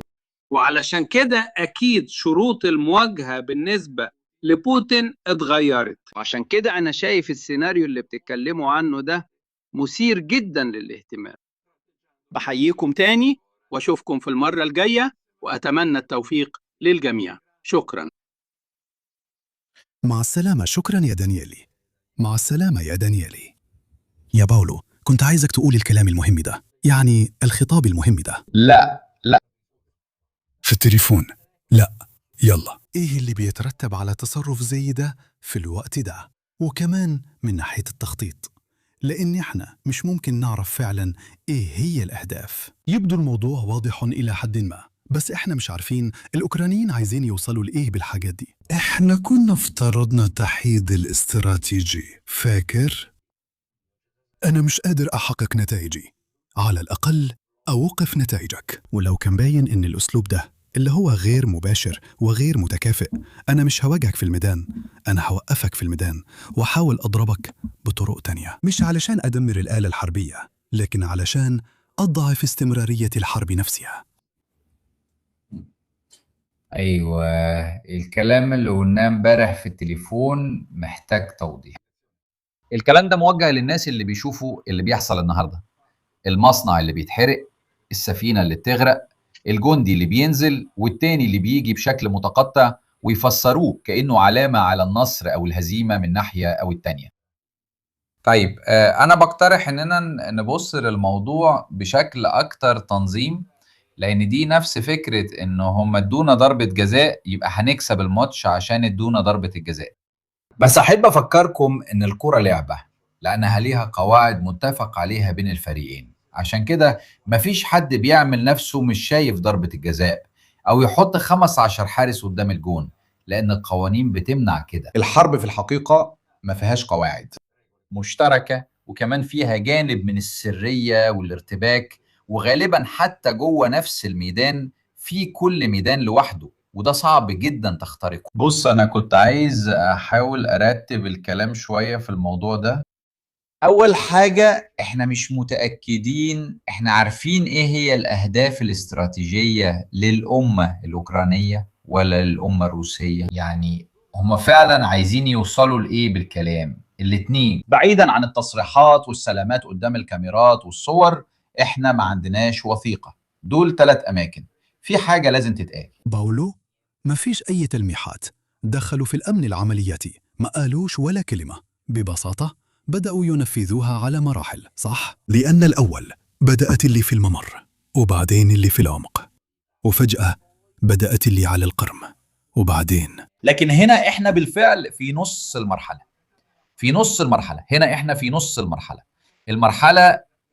نشوف أول المراحل، أول المستويات هي اللي في المستوى الاستراتيجي. المستوى الاستراتيجي هو ده عشان نفهم الموستر فاريو بتاع دائرة زيلينسكي ودائرة بوتين. مش بس بتاعت زيلينسكي ولا بوتين، الشخصيتين دول لازم ياخدوا في اعتبارهم اللي هم متخيلينه واللي هم عايزينه، والناس اللي بيسمحوا لهم يفضلوا في المكان ده من غير ما يتقتلوا. دول هما اللي بيحددوا الأهداف الاستراتيجية اللي مش بينشروها في الجرايد، عايزين ده وعايزين التاني. لأن التوازن بين اللي نفسي أعمله واللي هقدر اعمله، يعني التوازن بين امكانياتي وضعفي، مش موضوع ينفع انشره. كنت بقول نفسي اقلب اوكرانيا فورا في 15 يوم، وحد يقول له بص يا سيادة الوزير بكل سرور احنا ما نقدرش نعملها، احنا ما نقدرش نعملها، وبيشرح له ليه. بس الخبر ده انه مش هيقدر يعملها في وقت قصير، ما ينفعش يتنشر. بالعكس، التاني بيقول هنسترجع كل حاجة. بص يا سيادة الوزير، الاسترجاع الكامل مش عارفين ليه. عشان كده فالمستوى الاستراتيجي التشغيلي هو اللي بيحدد ايه هو الهدف النهائي للحرب. انت عايز توصل لايه بالامكانيات اللي عندك وبالظروف اللي حواليك؟ عملت ايه من البيئة الداخلية، يعني رأي الناس عندك، الجهاز الصناعي والعسكري بتاعك، قدرتك على القيادة والكاريزما قدام الشعب، وحاجات تانية كتير داخلية، وعوامل خارجية زي شبكة التحالفات، الفلوس بتجيلك منين، وإمكانية إنك تدعم مجهودك. كل الخلطة دي بتحدد لك هدف استراتيجي انت شايف انك تقدر تكمل فيه، والتفكير ده كله بيكون مغلف بعدم يقين كبير من الناحيتين. مفيش ضمان مش انك هتحققه، بس ايه اللي بيحصل؟ ان الكتلة الكبيرة دي بتترمي على الجهاز العسكري، وبيترمي على الجهاز العسكري والجهاز الدبلوماسي والجهاز الصناعي والجهاز السياسي والجهاز الاستخبارات، وكل ده، كل المستويات دي عارفة انت عايز اي مستوى، وكل واحد فيهم بيشارك في الجزء بتاعه. انا بتكلم عن الناحية العسكرية. الناحية العسكرية بتقول انت عايز مساهمتي العسكرية في العملية دي هي دي، تمام؟ عشان نوصل للهدف ده انا بدي تعليمات وبدي خطة للتحرك. في رأيي هنحقق الهدف ده سواء بتاع بوتين أو زيلينسكي بالطريقة دي. بناء على خطة التحرك دي اللي بتحدد هنعمل ايه في قد ايه ومين اللي هيعمله وبأي وسائل، الخطة دي بتنزل تدريجي لحد مستوى الصاغية، وهناك بيتكلموا في تفاصيل تكتيكية، وده اللي بيلاقي نفسه قدامه لما ينزل على الأرض على الشاطئ في القرم اللي بيطلق صاروخ أو درون ناحية الداخل كجزء من تنفيذ خطة معقدة من الناحيتين. دلوقتي احنا بنشوف ايه؟ ان اوكرانيا عملت خطة تانية عشان توصل لهدفها الاستراتيجي اللي انا لسه مش فاهمه كويس لحد دلوقتي. نغير الاسلوب، ولازم نسعى لضرب الجهاز الصناعي العسكري الروسي بعمق. لازم نضعف التماسك الداخلي، لازم نقلل من هيبة الرئاسة الروسية، ولازم نخطط لسلسلة من الاستدامة. ده مثال على المنتدى الاقتصادي ولا حاجة من ده اتغيرت بالظبط. لازم نتجنب ان ده يرجع علينا او ينقلب علينا. كنا بنقول في كلامنا لو واحد من الدرونز دي اللي بتصيب وتقتل 300 طفل عندهم 6 سنين في اي حتة في روسيا، كل الاستراتيجية دي هتروح في داهية. يعني لازم تعمل حاجات معينة وتتجنب تماما تعمل حاجات تانية. لو الهدف هو تقليل الدعم، في النص في خطر التجربة، وده الخطة على المستوى العملياتي. الخطة على المستوى التكتيكي بتاخد في اعتبارها موضوع معين على المستوى التكتيكي. دلوقتي حرب الدرونز، ودي الحاجة الجديدة فعلا في الحرب الروسية الأوكرانية، بتمنع المناورة. في النقطة دي بنرجع للمقارنة مع الحرب العالمية الأولى، لأن التلاتي أو التوليفة المدفعية، الأسلاك الشائكة والرشاشات في الوقت ده حطت ملايين الناس في الخنادق، ومن هناك كنت بتتحرك. كل مرة كنت بتحاول تهاجم كنت بتقبل إن عندك 20,000 قتيل. بس في النهاية الحاجة الجديدة دي، المدفعية، الرشاشات والأسلاك الشائكة، وقفت فكرة الحرب لمدة 20-30 سنة لحد ما جت الحرب العالمية الثانية. دلوقتي دخول الطيارات بدون طيار وقف فكرة الحرب القديمة يمكن ل10 أو 20 سنة. عشان كده على المستوى التكتيكي سواء الروس أو الأوكرانيين قالوا مش هنتقدم في أي حتة. الحركة ممكن تحصل من خلال نتائج تتحقق في المجال العملياتي أو الاستراتيجي، أهو الطيارات بدون طيار، أهو الحاجات دي كده. بسأل ليه الروس مش بيعملوا كده وكده؟ لأنهم لما بيبصوا على التقويم بيلاقوا إن في مايو الفرنسيين هينتخبوا والإيطاليين هينتخبوا، وممكن الحكومة تقع ويمكن كمان يتغير المستشار في ألمانيا. ترامب مش معروف إذا كان هيكون ضعيف النفوذ ولا لا. يعني هم عارفين إن الحاجة الوحيدة اللي الأوكرانيين ما يقدروش يعملوا فيها حاجة هي إنهم معتمدين 100% على دعم الغرب. لو لأي أسباب خارج أوكرانيا الدعم ده قل، هيتضاعف أوكرانيا تلقائيا، وده هيفتح سيناريو جديد وتخطيط جديد ويمكن كمان أهداف استراتيجية جديدة. دلوقتي الروس بيقولوا نستنى ونصمد على الأقل لحد بداية الشتاء. هم مستنيين البجعة السوداء، بيأملوا ثورة ما. ترامب هو بجعة سوداء في حد ذاته، عشان بكرة ممكن يعمل حاجة. والأوكرانيين بيأملوا يوصلوا لوضع شروط مختلفة قبل بداية الشتاء.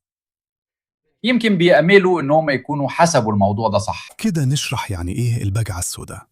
يعني اللي بنحاول نشرحه ليكم وكتبناه كمان في الكتاب، إن أي حد يقول لكم الأوكرانيين كسبوا، الروس كسبوا، أو يعلنوا عن نصر بأي شكل من الأشكال من بداية الحرب أو في السنين اللي جاية، ما بيستخدموش المعيار العلمي، عشان البيانات بتتغير مع الوقت وبيطلع بيانات جديدة. مثلا شفنا الحملة دي صح؟ الأول كان في العمق، بعدين على الممر، بعدين حصل الهجوم على محطات الطاقة، بعدين جت الإنزالات الصغيرة بالروبوتات، ودلوقتي جت الحملة على أزوف.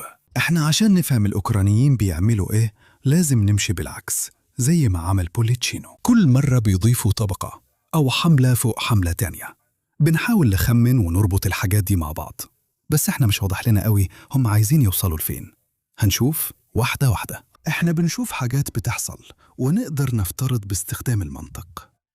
بس زي ما شفنا في الحرب دي، في ناس كانت فاكرة إن الأوكرانيين عمرهم ما هيدخلوا كورسك، وفي ناس كانت فاكرة إن الروس هيهزموا الأوكرانيين في 2024 في 2025، ووصلوا لنقاط حرجة في أوقات معينة من الناحيتين. في ناس كانت فاكرة إن الروس هيتردوا لدونيتسك في 2022، وفي الحقيقة هجمتين نجحوا فعلا. البجعة السوداء مثال زي بتاع هرمز. اللي كان فاكر إن ترامب هيصحى يوم ويبدأ يقصف إيران في وقت ما كانش فيه أي حاجة بتحصل كان غلطان. ما كانوش يعني لا كانوا متضايقين قوي ولا كانوا بيضربوا صواريخ ولا حتى كانوا بيدعموا. البجعة السوداء هي الحدث اللي مش بنقدر نتوقعه، وفي الحرب دي شفنا بجعة كتير زي كده، مش كبيرة لدرجة إنها تغير كل حاجة تماماً، بس ممكن تحصل. بكرة زي ما قلنا بوتين ممكن يصحى، وهم فعلا بدأوا يدخلوا كلام عن الحرب مش عن عملية خاصة، ويبعت 1,000,000 جندي، وساعتها الأوكرانيين هيتزنقوا تاني. الدعم الأوروبي ممكن يتغير، ترامب ممكن يغير رأيه فجأة لو ده هيفيده في الانتخابات. بالنسبة لتسليح الأوكرانيين جيم، ده عشان أوضح لكم إن التحليلات لها قيمة في وقت محدود، لأن البيانات بتتغير طول الوقت، وفي حاجات كتير أصلاً مش ممكن نتوقعها، لأن القرار البشري سواء من ناحية أو التانية مش حاجة أقدر استرجعها أو أجيبها من أرض الواقع. في أرض الواقع شفتوا قد إيه قدرنا نجمع معلومات عن اللي بيحصل في القرم؟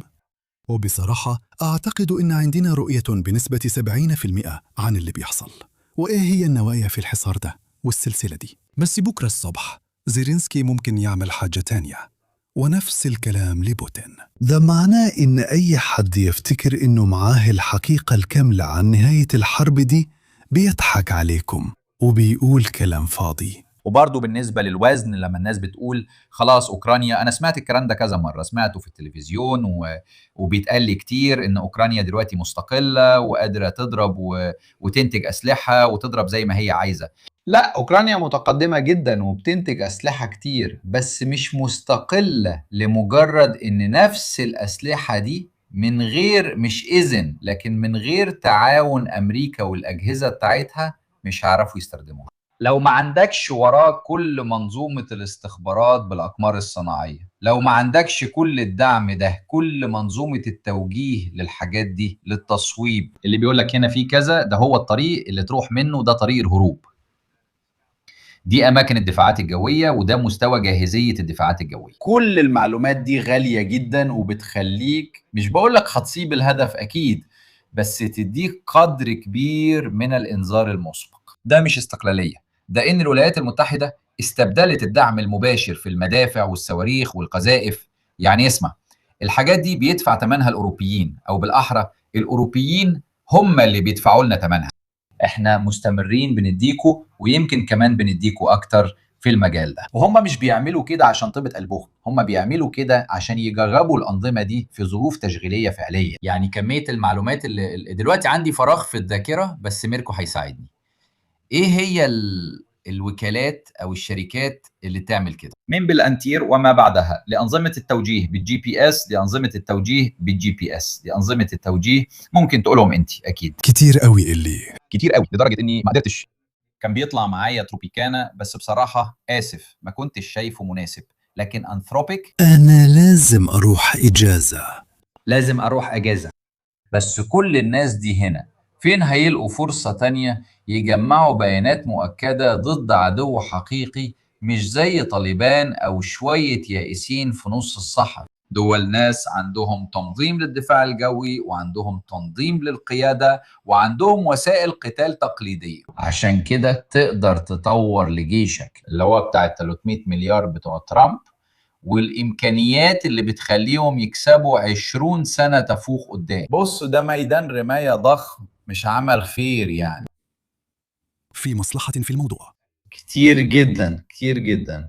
الناس اللي بتساعد، زي مثلا توجيه فلامينغو اللي بيدي معلومات باستخدام الذكاء الاصطناعي عن أماكن تحريك الدرونز، الصواريخ وهكذا.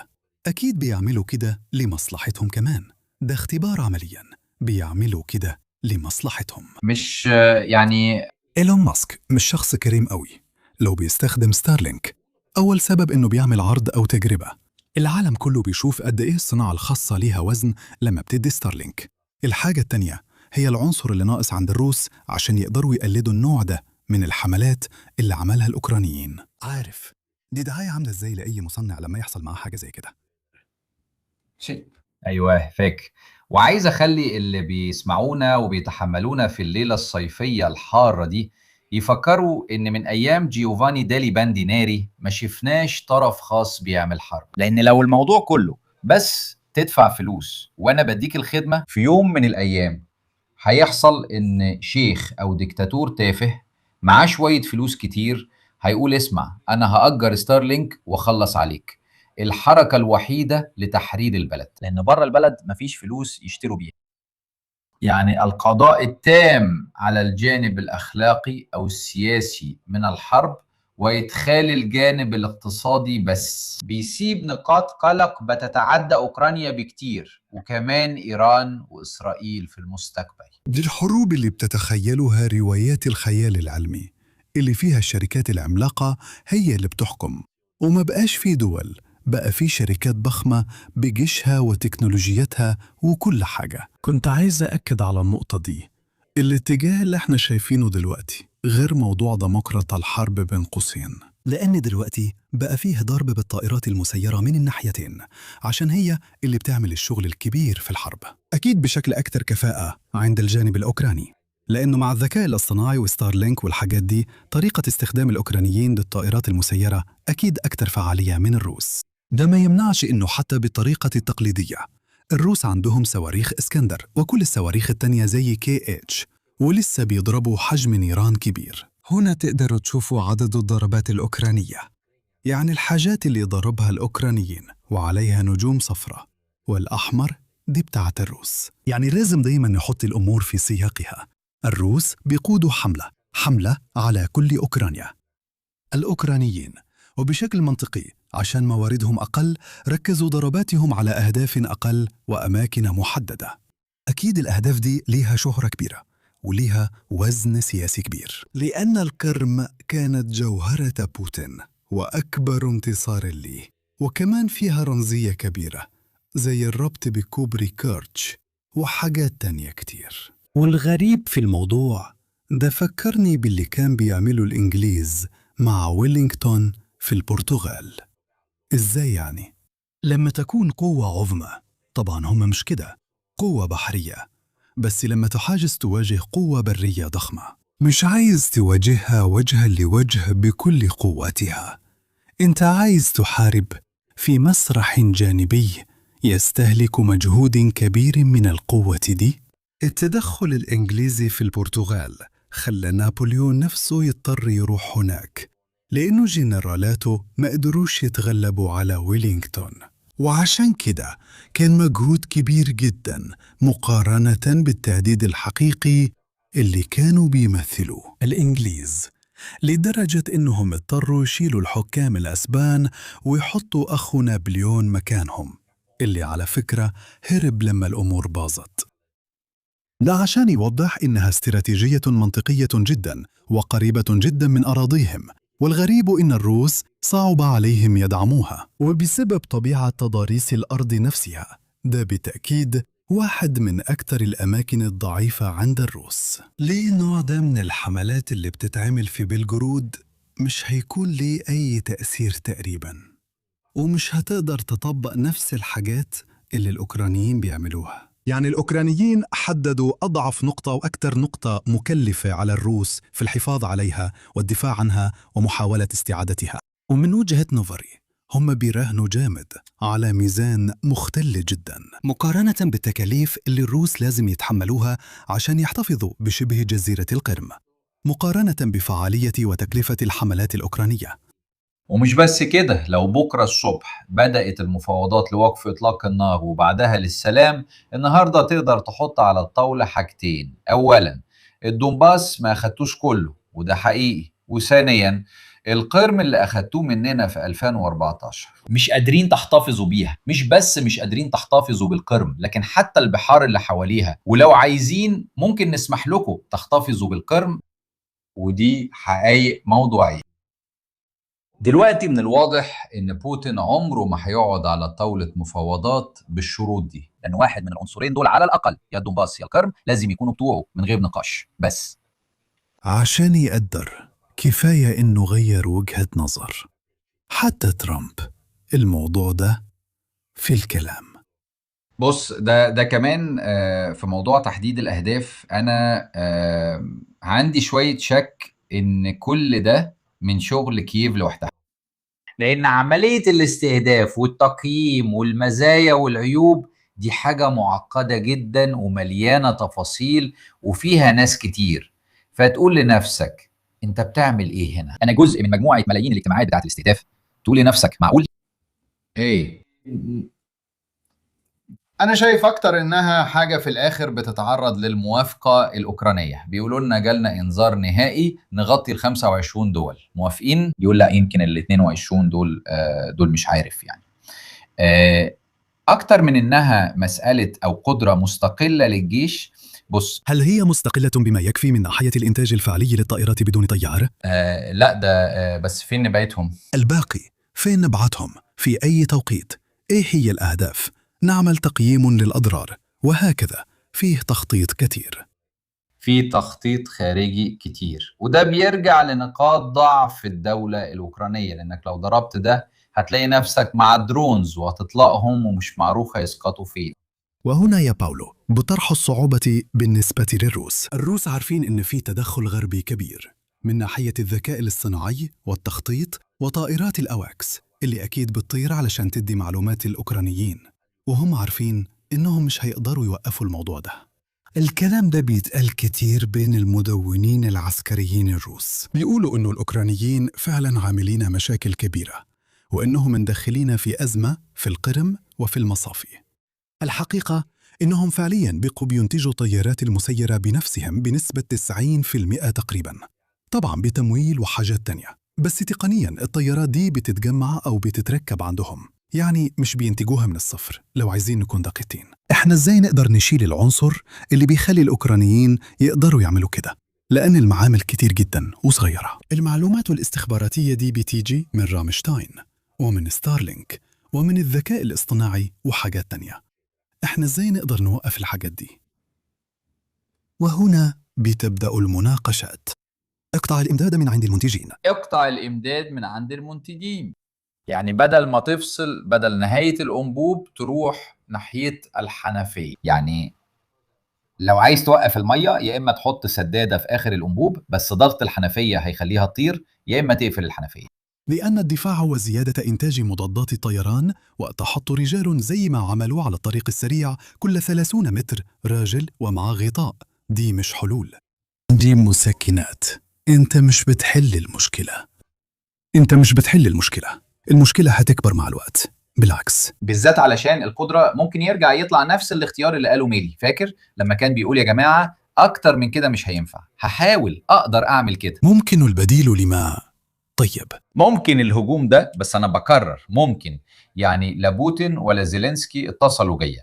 ممكن يكون الهدف هو نرجع نكسب موقف قوة إلى حد ما، وساعتها نبدأ نتفاوض وكل واحد عارف إنه لازم يبلع اللي قدام. وهنا بنرجع للكلام اللي بدأنا بيه النقاش ده. الجملة دي بتتوافق مع الهدف الاستراتيجي اللي حطوه في بداية الحرب دي ولا ملهاش علاقة؟ لأن لو ملهاش علاقة الحرب هتفضل مكملة، سواء من الجانب الروسي أو حتى من الجانب الأوكراني. وكنا مش عارفين ايه هو الهدف، مش الرغبة، مش اللي نفسي فيه او اللي احب اشوفه. يمكن بوتين نفسه في الغاء الناتو، او حتى جلطة لترامب والسفارة ترجع لديتر. ده ماشي، ده حلو، بس بين ده وبين اللي يقدر فعلا يعمله في فرق كبير. عشان أرد على تيو WX تيو ووكس، مفيش جهاز تشويش يوقع كل الدرونز. ده ملوش لازمة. مع الذكاء الاصطناعي الدرونز دلوقتي لما تلاقي نقول مثلا خط رؤية، بيحددوا الهدف ويمشوا لوحدهم. يعني كده التشويش ما بقاش ليه لازمة تقريبا. على كده مش عارف إذا كنت شفت البث المباشر اللي عملته من كام شهر في تشيكاري لورسو، وقتها كنت أشرت لده. زي الكل، محللو استخبارات المصادر المفتوحة لاحظوا حملة قوية في أوكرانيا لتدمير الهوائيات والرادارات والدفاعات الجوية وكده، وده أكيد كان تمهيد لحاجة تانية. ليه تروح تركز على الحاجات دي بالذات لو مش ناوي تعمل حاجة تانية بعد كده؟ ولازم الأول تنظف الساحة وبهدوء، حتة حتة، خطوة خطوة. الحاجات بدأت تبان.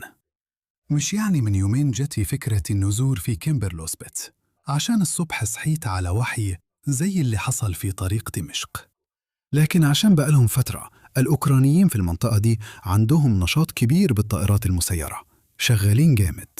لأن ناسا فرموز بقالها أسابيع بتظهر آثار حرارية في المنطقة دي، وده بيوضح أن فيه نشاط كبير للقصف أو للطائرات المسيرة. الأوكرانيين طلعوا الروبوت الصغير اللي بيطلع من القارب ونقلوا هناك 3 ألوية، وشغلي إني أحاول أجمع تفاصيل كتير وأربطهم ببعض وأحاول أفهم إيه اللي بيحصل بالضبط. المشكلة الاستراتيجية هنا إنه الاستراتيجيتين دول أياً كانوا، بس اللي احنا شايفينه مش هيكسبوا الحرب.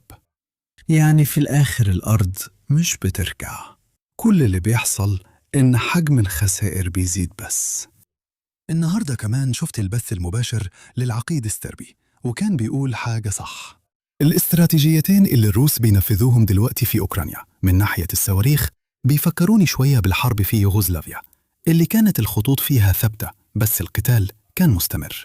تقريبا نفس الوضع هنا، الخطوط تقريبا مش بتتحرك بس لسه فيها ضرب نار مستمر بتقنيات وأحجام أكبر كل مرة، وعشان كده ممكن الموضوع يطول لفترة كبيرة. الروس يمكن مش عايزين يضيعوا رجالتهم أكتر، وعايزين يشوفوا لو الدعم السياسي لأوكرانيا هيستمر ولا لأ، والأوكرانيين مش عندهم لا الإمكانيات ولا الرجال عشان يحاولوا يعملوا هجوم، لكن عندهم القدرة إنهم يزودوا حجم الضربات. يعني الحرب دي ممكن تفضل ماشية على نفس النمط ده، تبادل ضربات، ولسه ممكن تستمر لسنين لو العوامل اللي بتدعمها فضلت زي ما هي. البجعة السوداء دايما ورا الباب.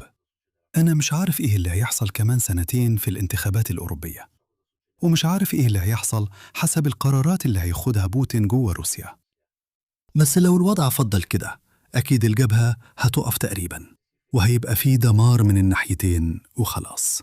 مش صدفة إن الروس قصفوا أوديسا في الأيام اللي فاتت. وسيبكوا من اللي بتقولوا وسائل الإعلام، هم ضربوا سفينتين، يعني بين قوسين مراكب صيد وكده. اللي كانوا في أوديسا دول ما كانوش مراكب صيد. دي كانت سفن جواها طيارات مسيرة أوكرانية وزوارق مسيرة وكده. شبه اللي احنا كنا بنعمله زمان.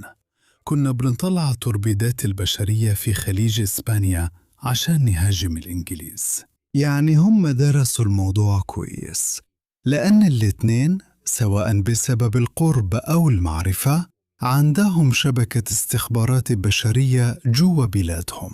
يعني كان فيه جواسيس حتى في أوديسا، كانوا بيبلغوا أكيد إنه مراكب الصيد الأوكرانية دي في الحقيقة كانت بتطلع برا وتعمل نفسها بتصطاد، لكن في الحقيقة كانوا بيطلعوا درونز. ونفس الحاجة بتحصل بالضبط من الناحية التانية. الأوكرانيين بيراكبوا اللي بيعملوه الروس، وفيه شبكة من النشطاء والجواسيس الأوكرانيين جوا شبه جزيرة القرم اللي أكيد بيبلغوا، ويمكن كمان بيقيموا الأضرار لصالح الأوكرانيين. العاملين دول غالباً هيخلوا الحرب أبعد وأبعد. دايماً فيه استعداد أقل من الناحيتين إنهم يجيبوا ناس للحرب، إلا لو ظهر اللي بنسميه البجعة السوداء اللي بتقلب الموازين كلها. بالنسبة للأوكرانيين ده معناه دعمه الخارجي، وبالنسبة للروس غالباً معناه إنه الشعب مش عايز يكمل في الحرب دي أكيد أخطر حاجة بالنسبة لي. أنا شايف إننا قلنا كل حاجة عن كل حاجة يا باولو، مش عارف لو عندك حاجة تحب تضيفها. للي مش عارف، فرنسا خسرانة بفرق هدفين النهاردة في يوم عيدهم الوطني الجديد. فرنسا خسرانة بهدفين قدام إسبانيا، للي مش عارف. مش بيحتفلوا كويس. لا، هما متقبلين الموضوع كويس. أنا أقول إننا قلنا كل حاجة. فكروا في الكلام ده، سيبكم من الكلام ده. زي ما دايما قلت على مدار السنين، اللي يقول لكم ده انتهى وده انتهى، دول هيقعوا، دول مش هيقعوا، وهكذا. ممكن ببساطة نشوف الدنيا ماشية ازاي ونحاول نفهم ايه الأهداف، زي ما يكون حد بيتتبع أثر، أو زي المحقق، دليل ورا دليل. ده أقصى حاجة نقدر نعملها. أنبياء الحروب مش موجودين، فشكراً لكل اللي تابعونا حتى في يوليو الحار ده من الصيف. شكراً للجنرال، وشكراً لدانيالي اللي عدى علينا. غالباً هنشوفكم في نهاية الأسبوع. تصبحوا على خير.